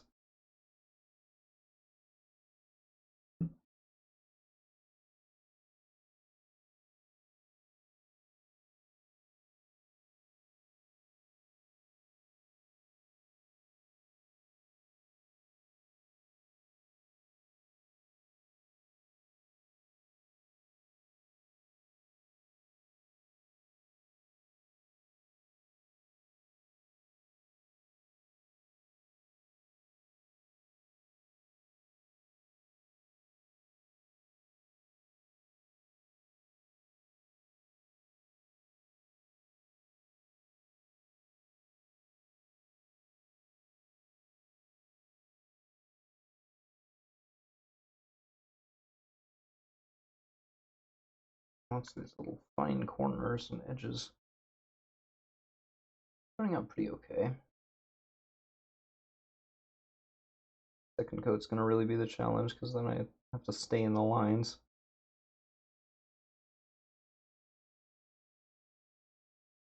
I screw up here, it's like, yeah, there's just a little blip of extra red somewhere, but once that's down, that's where I've decided to put the paint.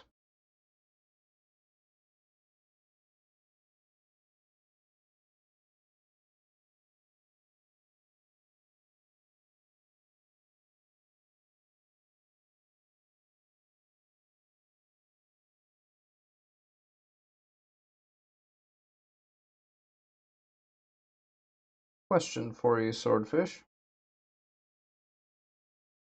Do you remember back on Navarra Guild,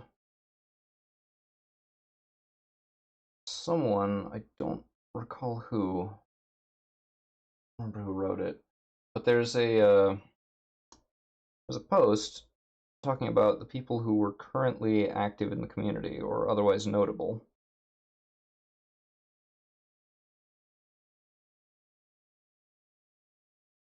And this was, of course, back in, you know, 06 or something. So not recent at all. And there was mention of a new player that nobody has seen before, and I don't remember if I've told you this already. I feel like I must have, but I also don't remember actually having this conversation with you. Uh, there was yeah, there's this mention of this mystery player that turned up named Avalon, and kind of commenting on how this person seemed, you know, promising over a couple of sort of sparring rounds. I went undercover to infiltrate my own community, and I never used the name again. And I've sort of, it's one of those weird things. Like, I genuinely thought I'd sort of carry that to the grave, but at the same time, I don't see any point in you not knowing at this, you know, this stage. It's been so long. So I do see that we've got a couple more viewers. Welcome, welcome. Today we are painting some mice and mystic, doing some download tales pieces. We're working on Jacobe, or again, whatever the heck his name is supposed to be, because I have no idea how it's meant to be pronounced.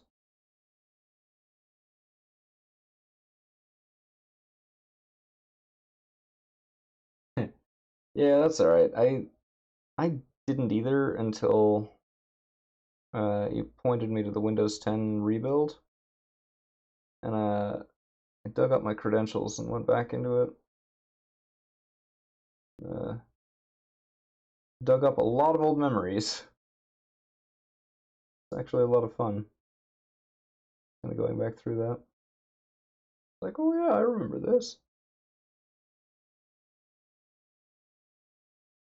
There's so many ideas that never quite got finished. It's really a shame.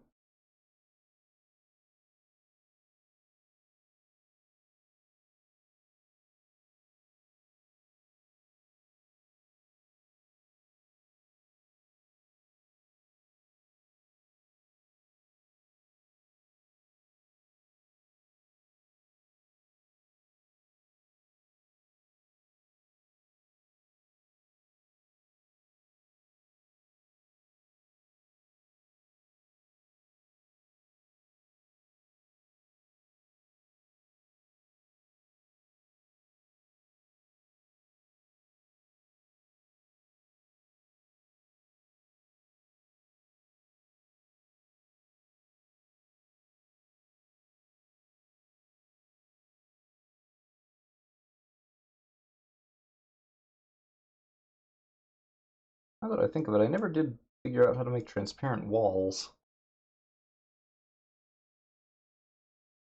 An embarrassing thing not to know, really.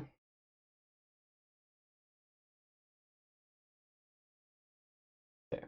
Now his cloak does have red trim on it, but I'm not going to paint that until the rest of the cloak is already done. Because I want it to be a little bit dingier than his tunic, and I also want to have the the colors sort of blend together with the shading that's already going to be there. And right now there isn't. So if I were to apply it now, I'd have to go back over it with white anyway, and that would just be pointless. So I'm not going to do that. Okay, let's see. What else can we do?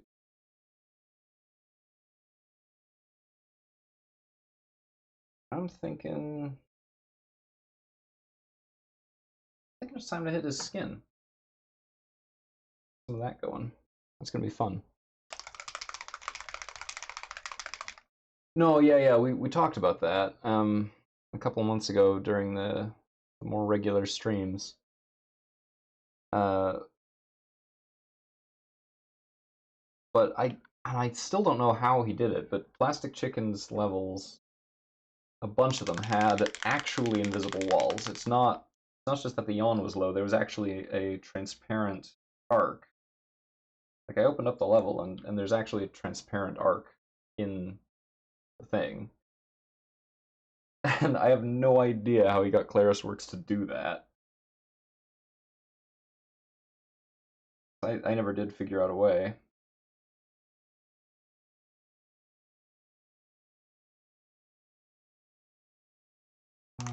It's more yellow.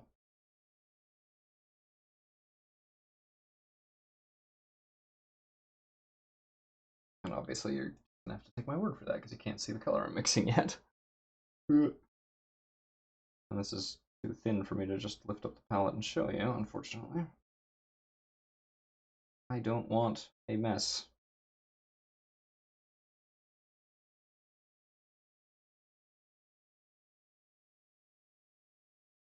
Okay.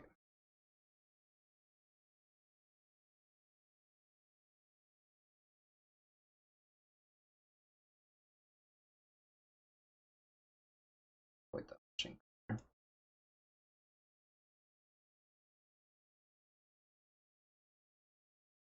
Hmm.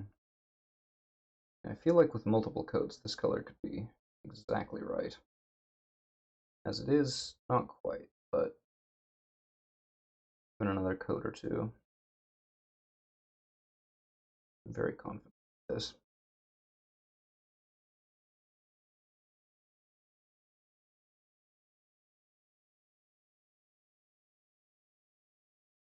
Could really sort of exaggerate all of the. Oh crap. Well, that's only the top of his head is that color. It's okay.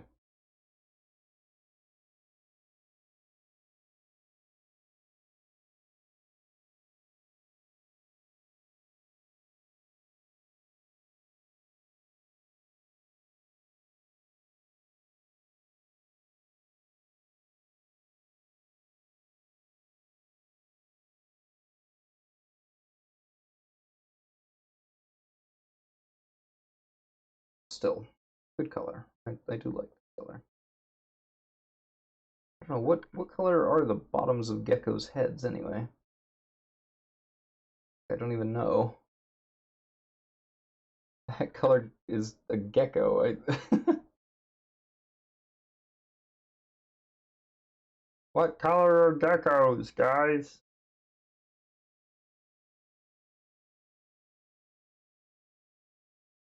Yeah, exactly. That's about all the answer I have.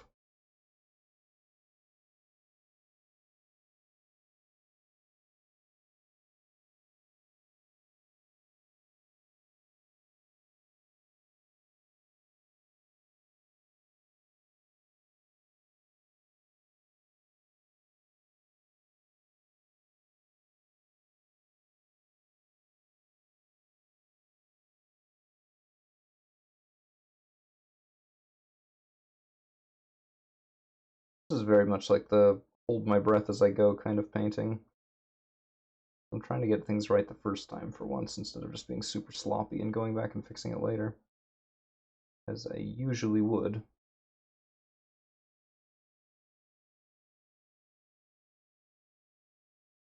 feel like this is definitely something that I need to improve. So here we are practicing.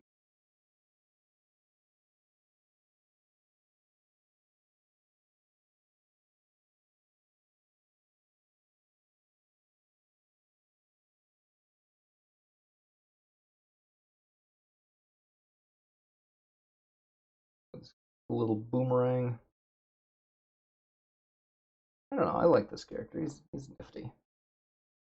I don't really know how he handles when played, because I haven't actually played anything from Downward Tales.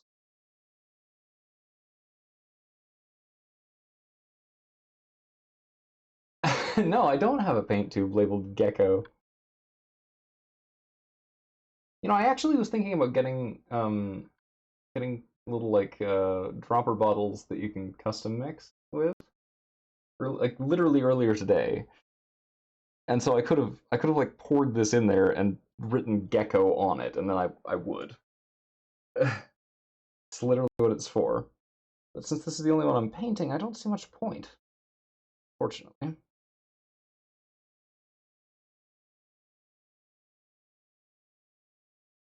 And like the Power Rangers pieces, the only custom mix color that I really need a lot of is Ranger Pink, and I've already done all but one of them, so like there just isn't a reason to do it. I figured, better save $6 than have to worry about that later.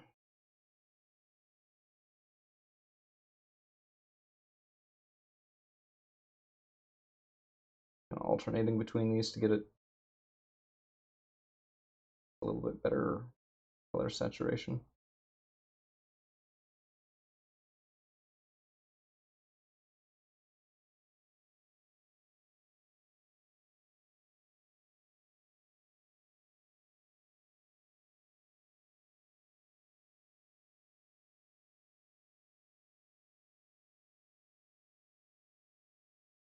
I genuinely I can't imagine what it's going to be like to start painting with the Series 7s, because some of them are like it goes down to size 0, at least in the pack that I'm going to be getting. Um, and at that size, like it's small enough that I can do details with it, but it's still Kolinsky Sable. So like it's like still it's a really nice brush. It'll hold a point properly. It won't have any of the it has all the advantages of my tiny brushes and all of the advantages of this, big fancy brush. And like I genuinely don't know what it's going to be like to paint with that because I've never had that experience before. But switching my base coating brush over to a sable brush was like night and day difference.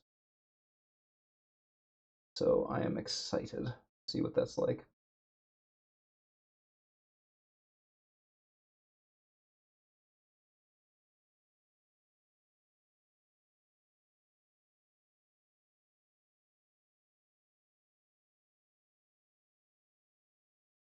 At least so far, I feel pretty comfortable saying this is the cleanest miniature I've ever painted.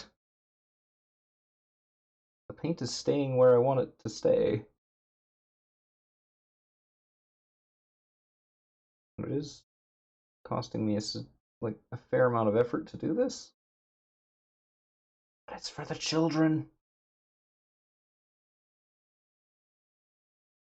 Gotta do it right, it's for charity.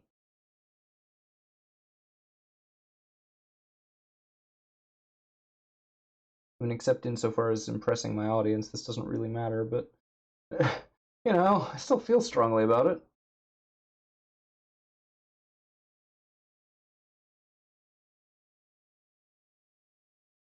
Still gonna have to do some touch up, but not nearly as much as I expected.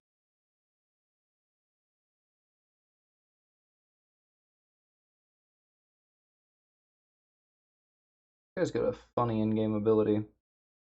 Detachable tail. Like, he literally has a mechanical effect for his tail falls off and he runs away. which would seem a lot weirder to me if I hadn't seen a real iguana do it.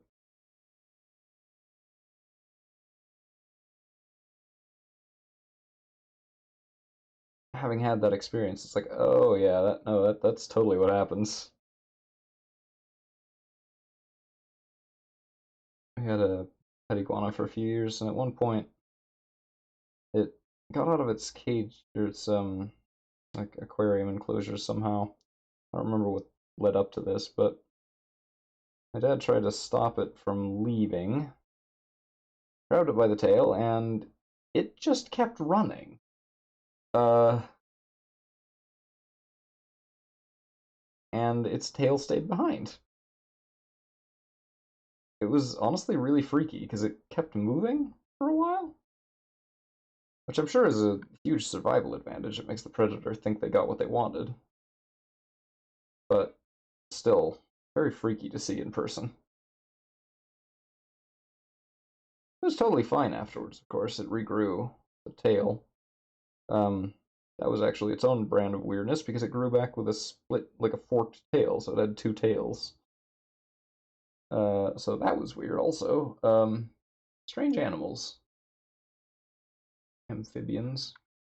Or no, I guess not amphibians, but like, I don't know, lizards? Whatever.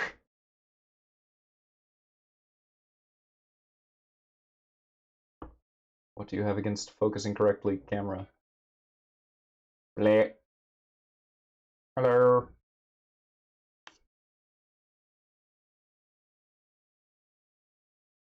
So, alright, so that's one coat there. Trying to dry up in my brush a little bit. I have to do a little touch up on the legs because I got some paint out of place. Not too bad. Like one spot on the back of the legs being the only major touch up I need to do, that's amazing, considering how crappy this usually ends up. The charity motivation is working. Somebody pay me. No, pay them for me.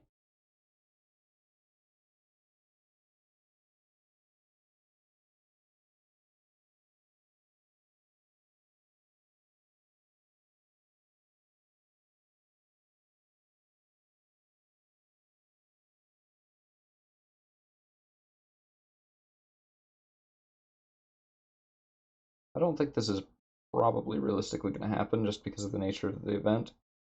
But on November the 2nd, we are having the Carbo Knights of the Round game day, which is why I'm raising this money in the first place, is because of that team effort.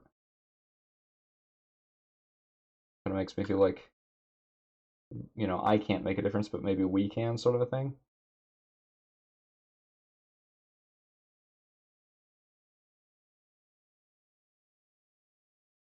Um, but because of the nature of the event, board games are permitted, which means there's a very good chance that I might end up painting something for charity and then playing with it for charity. Because that's how this event works, I guess. It's a bit of a strange thing, but you know what? I don't mind.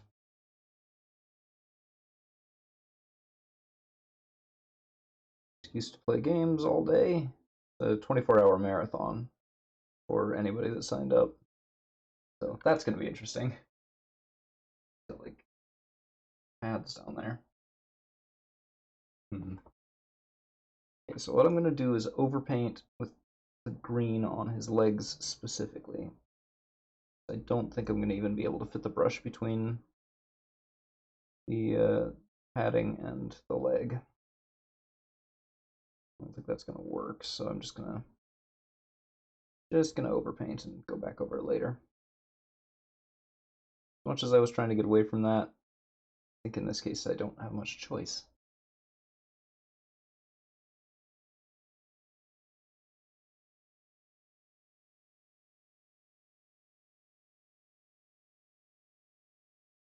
I also like that he's got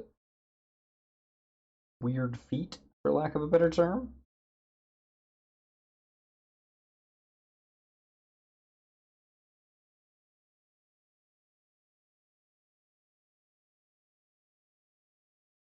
got like full 5 toes, even though he's only got 3 fingers.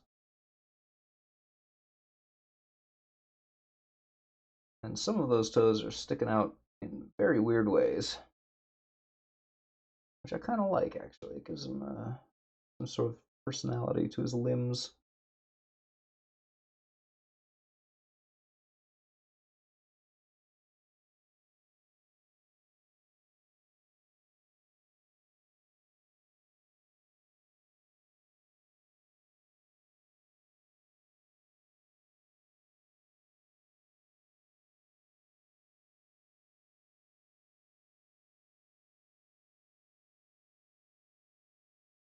All right. I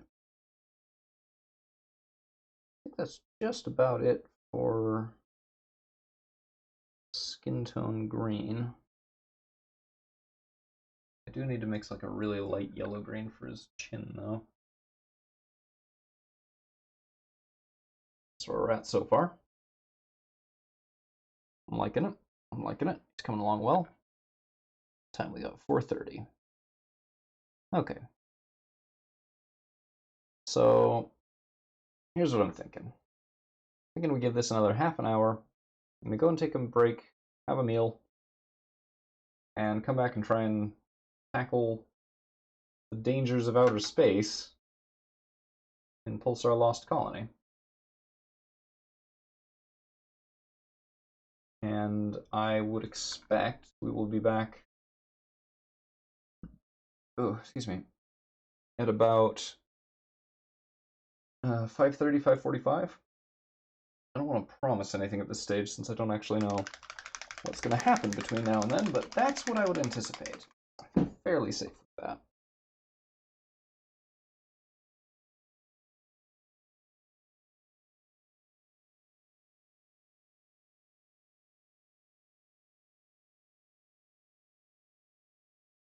And also, one other point of note, other than the villain Malador, I am done with all of the actual mice characters. I'm almost done with all the mammals, too, now that I think about it.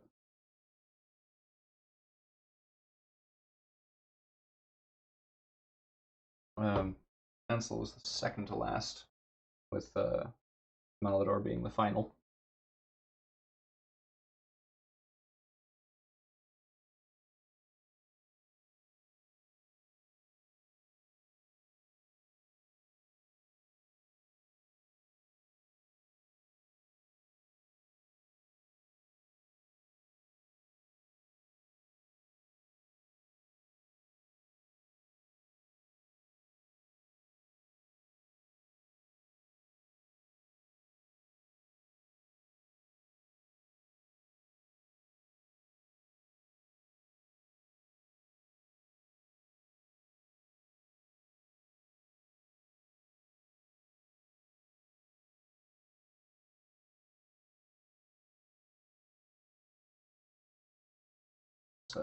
His neck's gonna need some touch up, I think.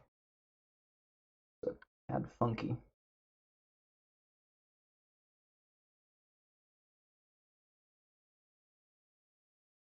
Smoky ink color is really good for this, though. Really nice, rich brown. Dark enough for good, like, deep shadows, too.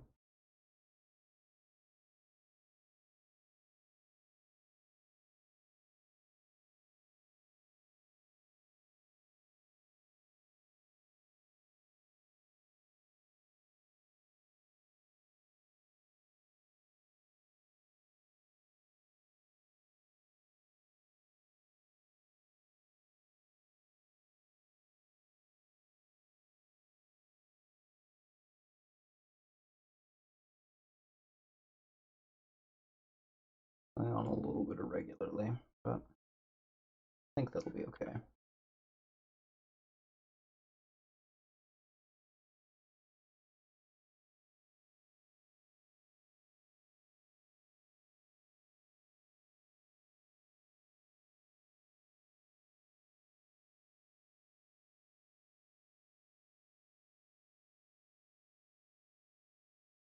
I haven't actually had occasion to try them out yet, but I got some effects and extra opaque colors recently.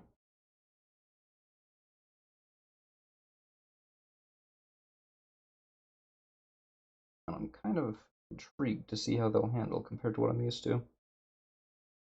Should be informative.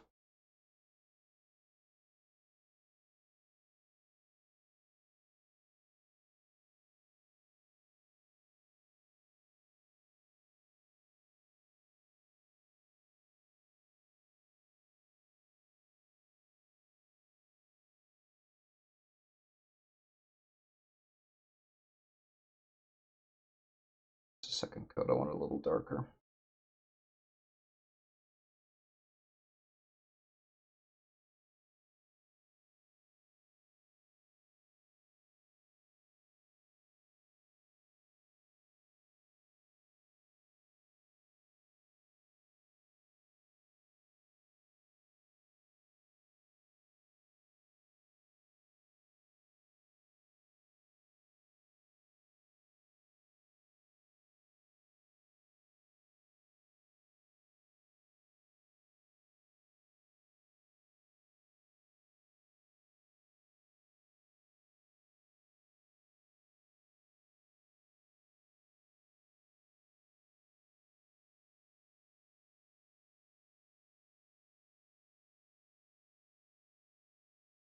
Clean some of that off.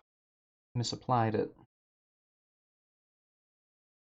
Only a little, and it's not really going to affect too much, but having it not be where I don't want it is always good.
Same bottom down here, just so that's all smooth and even. Nice smoky ink color. We like so much.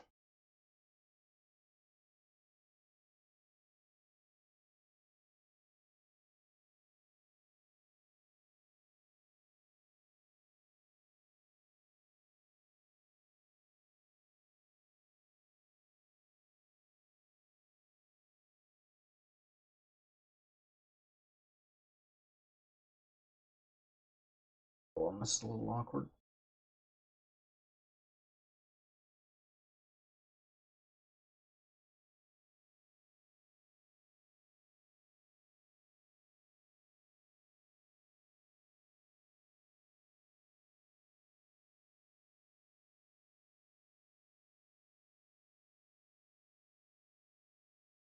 Okay, there's the inside of his cloak.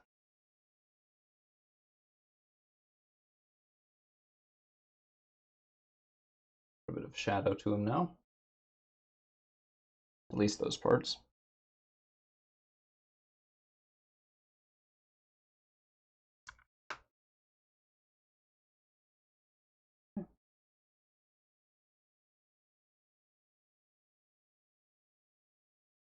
Up.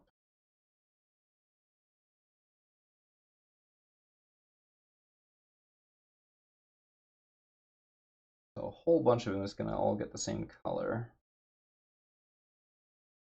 Gonna check over them and see if anything needs to be whitened before I do that.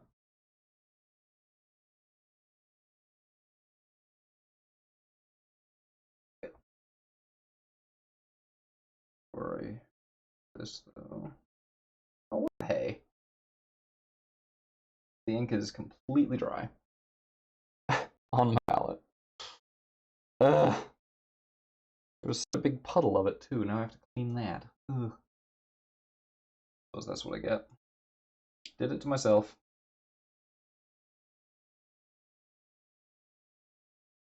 Fortunately, it's all filling up rather nicely, so I can get rid of it without too much trouble.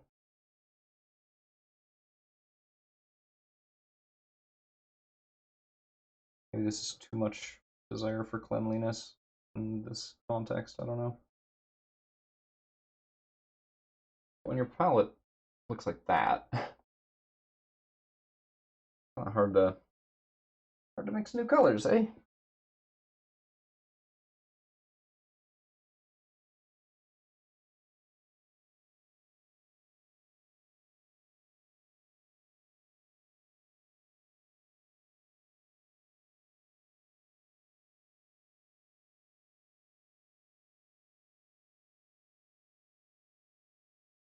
Just a little frustrating when it peaks on you, you know? I feel like anybody who's ever painted anything can test. Having paint caked where it's not supposed to cake on, not the greatest thing.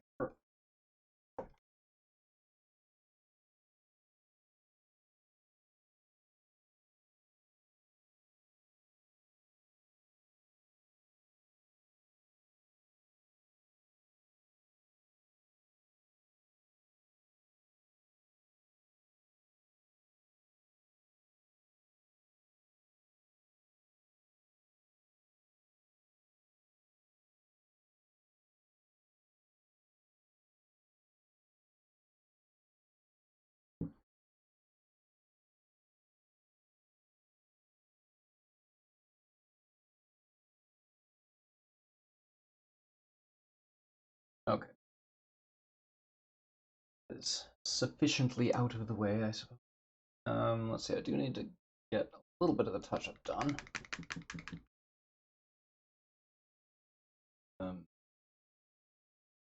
Wasn't thinking my decisions through. I'm now kind of a mess on my hands.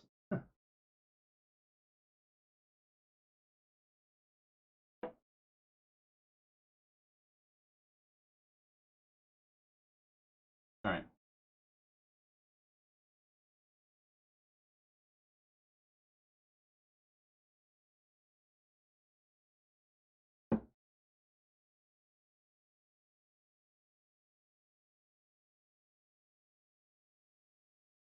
Yeah, I'm gonna break pretty soon.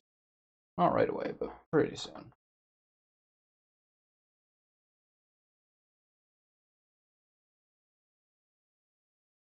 Probably get through a fair amount of this before then, though, depending on exactly how this touch-up goes. Let's see.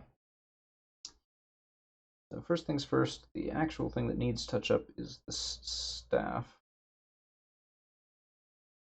White out anything that's not supposed to be made out of wood.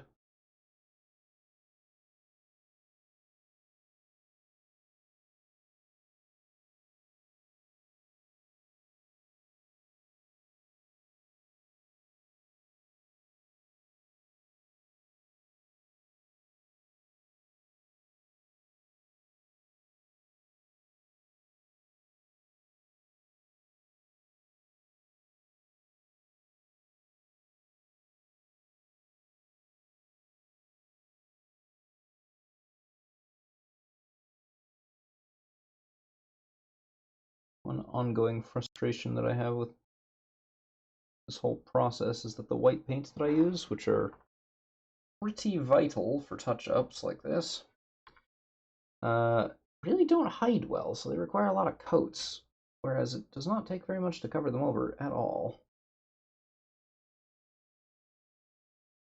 Which is, I suppose, sort of a good thing,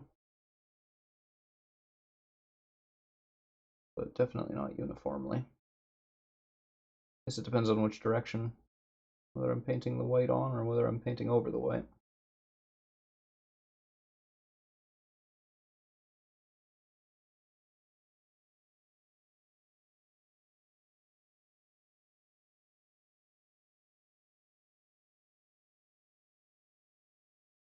obviously does better with lighter colors, so there's less pigment to cover over.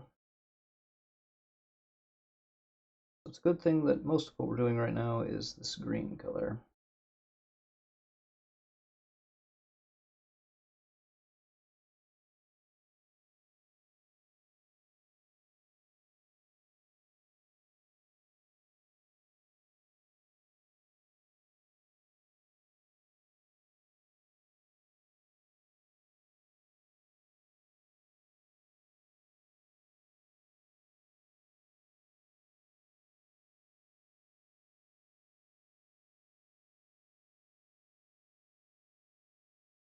White is just one of those colors that, like, no matter what you do, it's always hard to work with. If you thin it down too much, which really is, the quote-unquote right way to handle white paint, is to thin it way the heck down. If you do that, the result you get is that it doesn't cover over anything, and you can't paint with it. It takes 6, 7 layers to cover over a darker color, and that just doesn't that doesn't make sense. Don't want to do that. But on the other hand, um, when you are when you under thin it, it turns into chalk, like, really easily.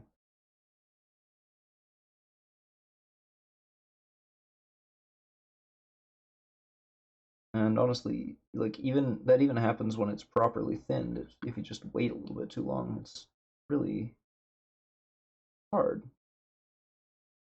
And I don't know what it is about white paint that makes the pigment so difficult um to thin down without losing its ability to actually work as paint. Very peculiar.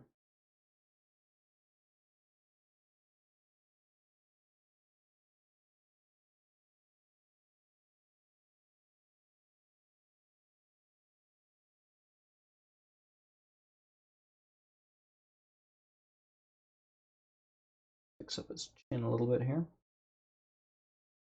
We can figure out a better color for that later.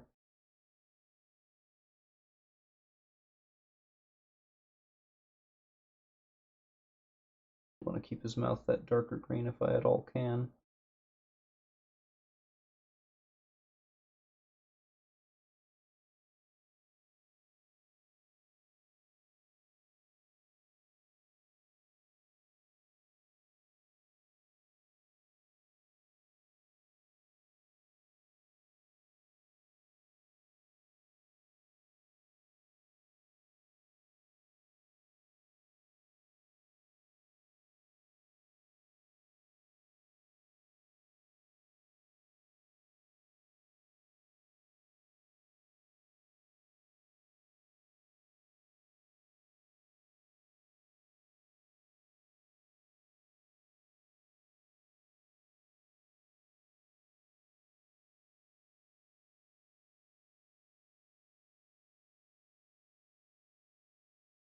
Alright, so I think that's his neck corrected, and that actually looks a pretty good line there.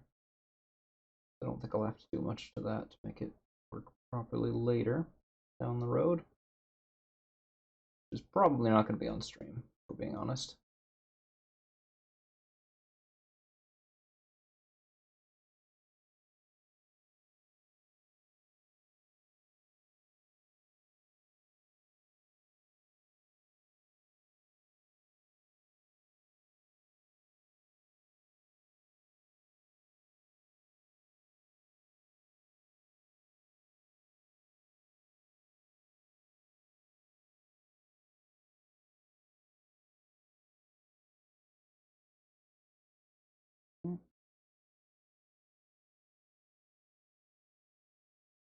Belt.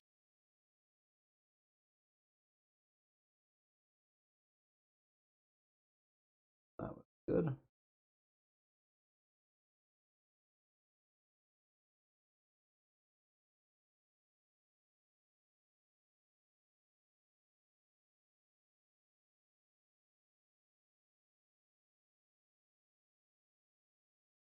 bottoms and edges of the little red tunic flap things, I guess. Quite sure what to call that.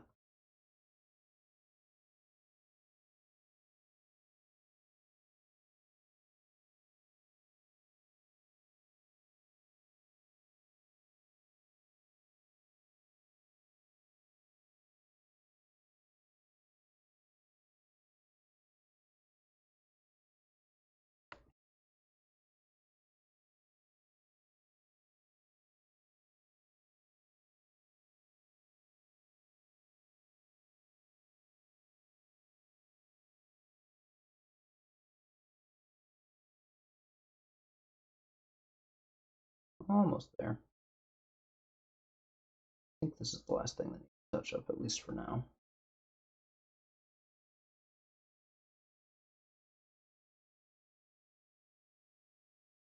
Really, that's just to make room for the color that it's going to be.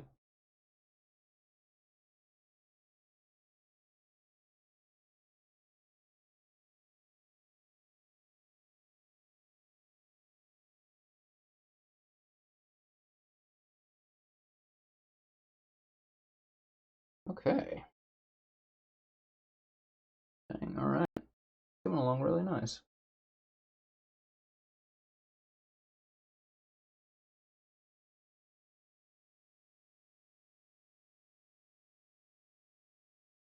So, alright. A little bit of progress here.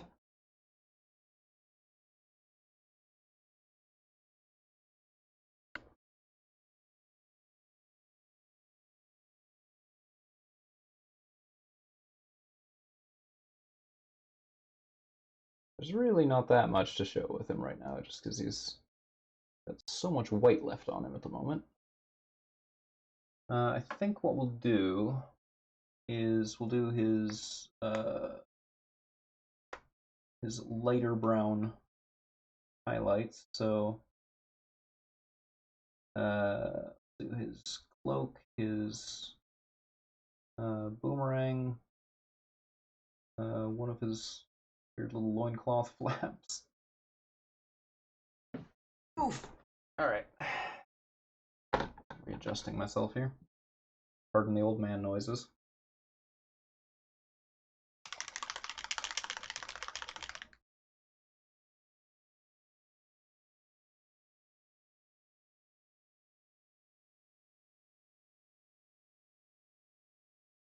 Drop brown.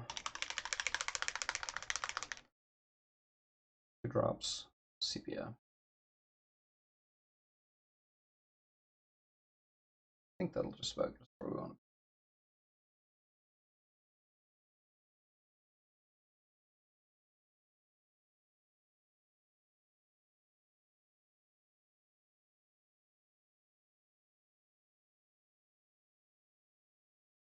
I think that's probably all we're gonna have time for, is just getting this color on.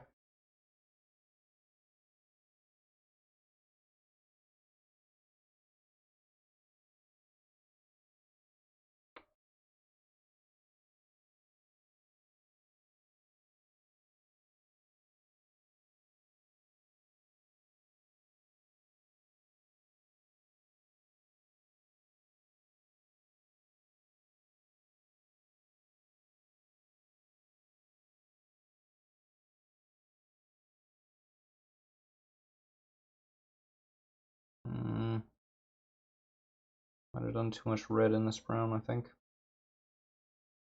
We'll be alright. Quite the color I had in mind. Not far enough off that I think it's a problem.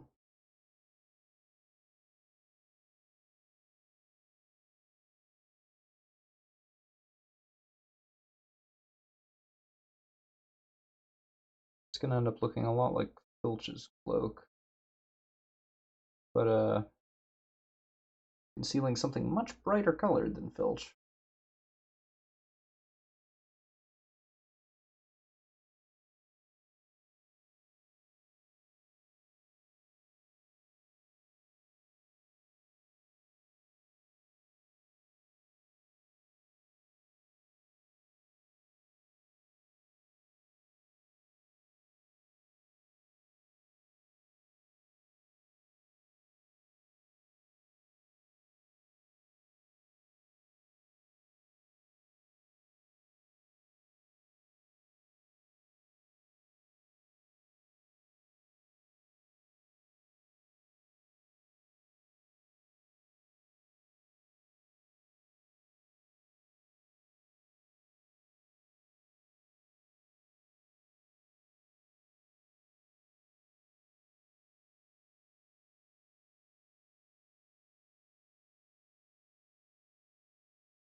this is really not the interesting part of the stream, I'm afraid.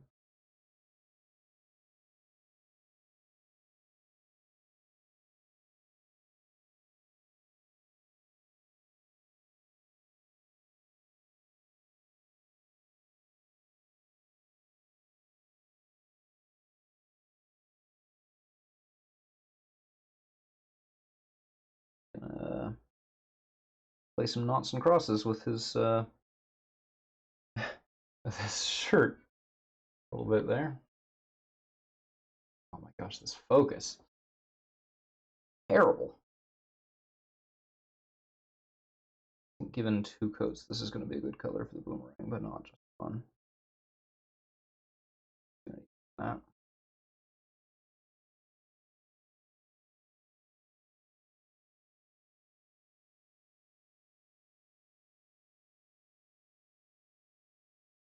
This is a weird color that I've mixed. It sort of landed exactly between 2 other colors that I need, but it isn't quite either one.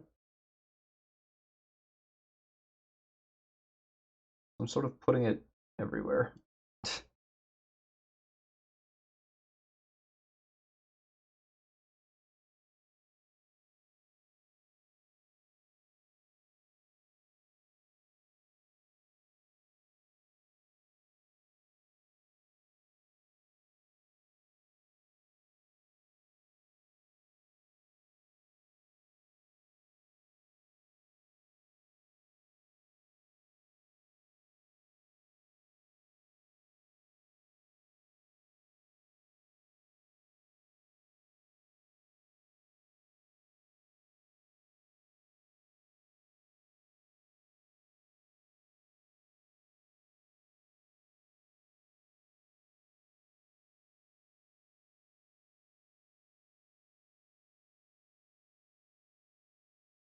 I'm very sorry about the uninteresting visual. I really am trying to not create that problem for myself, but I don't know what to do about it for this particular type of stream.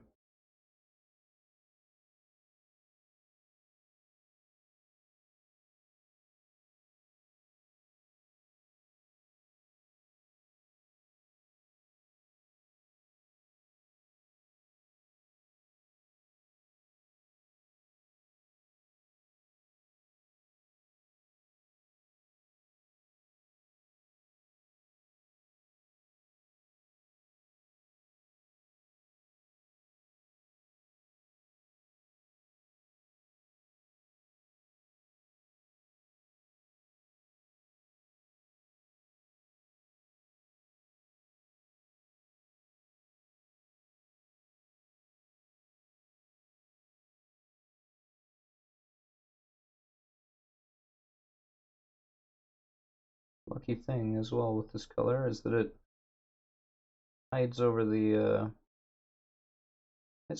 skin tone green real nice, which means that even though it's an ink wash, I don't actually have to do much to keep its color from being distorted by the stuff underneath in a lot of these spots.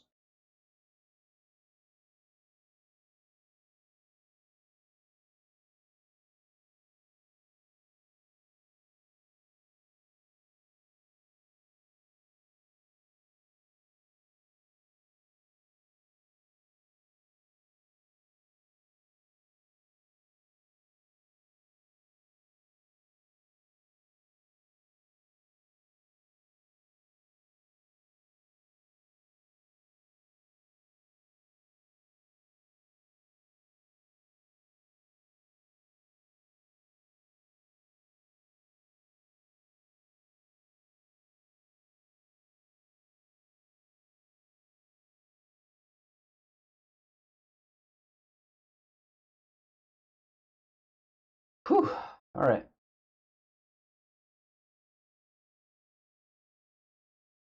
Getting around these tight edges is sort of nerve-wracking.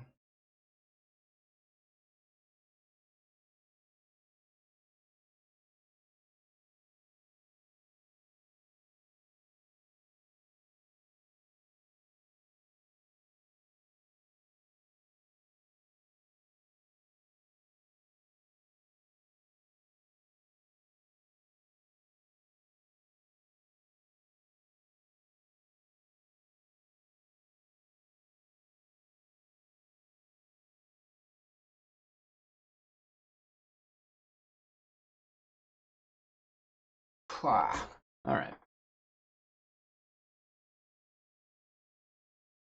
There's another bit down. Get the belt.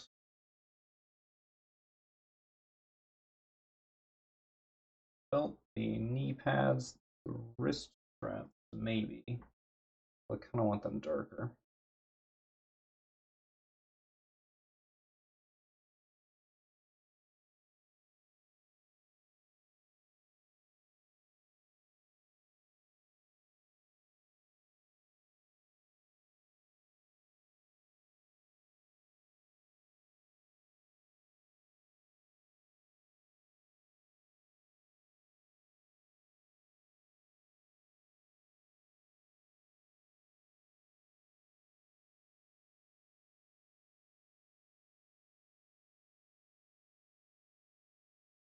Another convenient side effect of the way that this works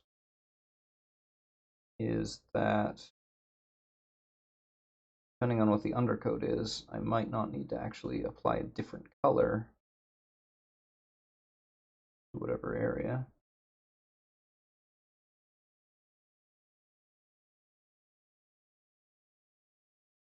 Because it will change this enough that it doesn't matter.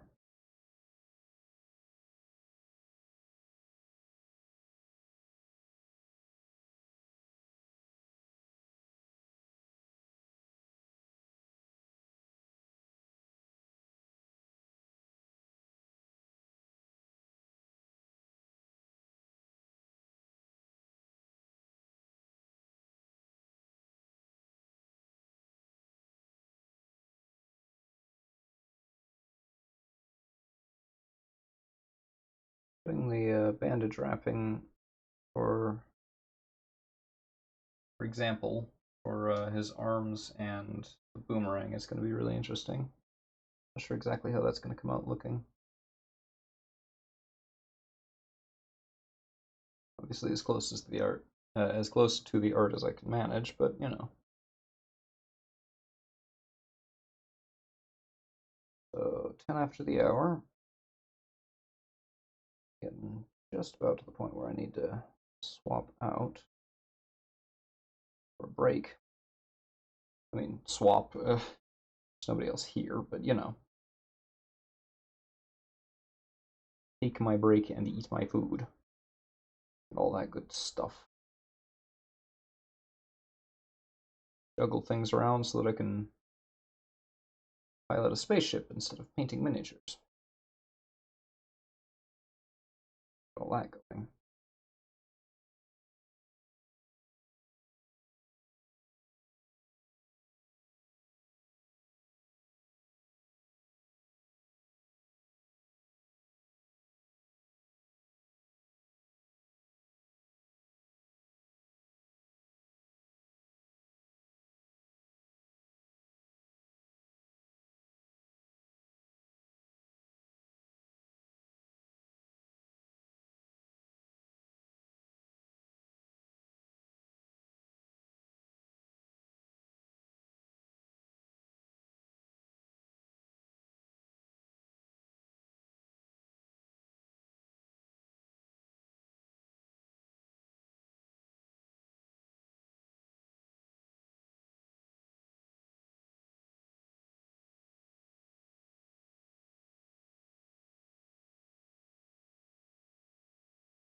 Okay, that. Grab up a little bit more of the white paint and just touch up the leaf there.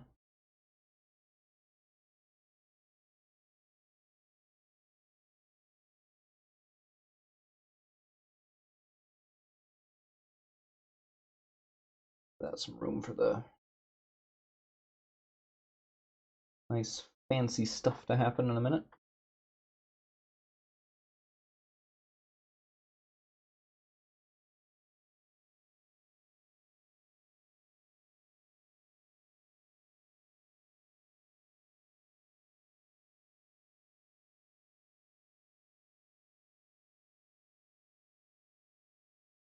Spots I spotted the actions.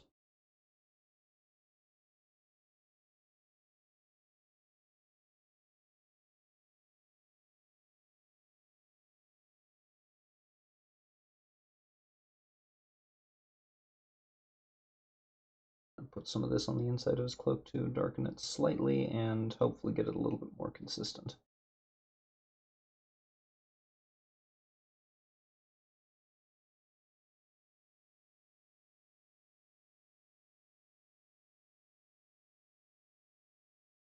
All right, so we've only got, what, 1, 2, 3, 4, 5 areas left on his entire sculpt that are without color.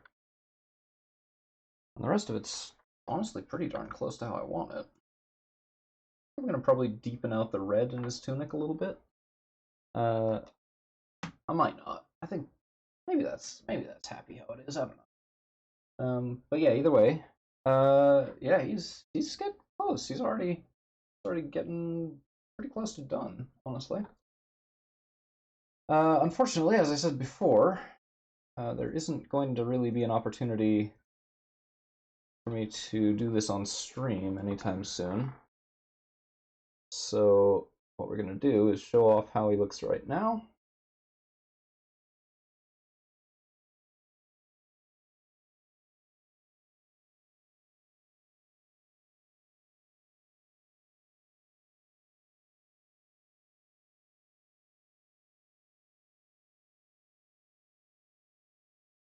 And for comparison, here's his card art. Woefully out of focus.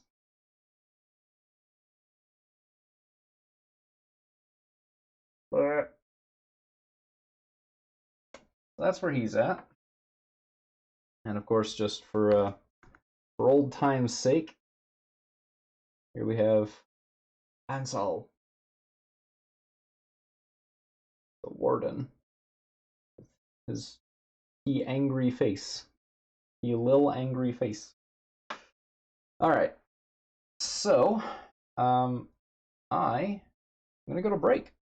We're gonna come back in between half an hour and 45 minutes, and hopefully by then we will have our starship ready to go, and all the shenanigans that entails. All right.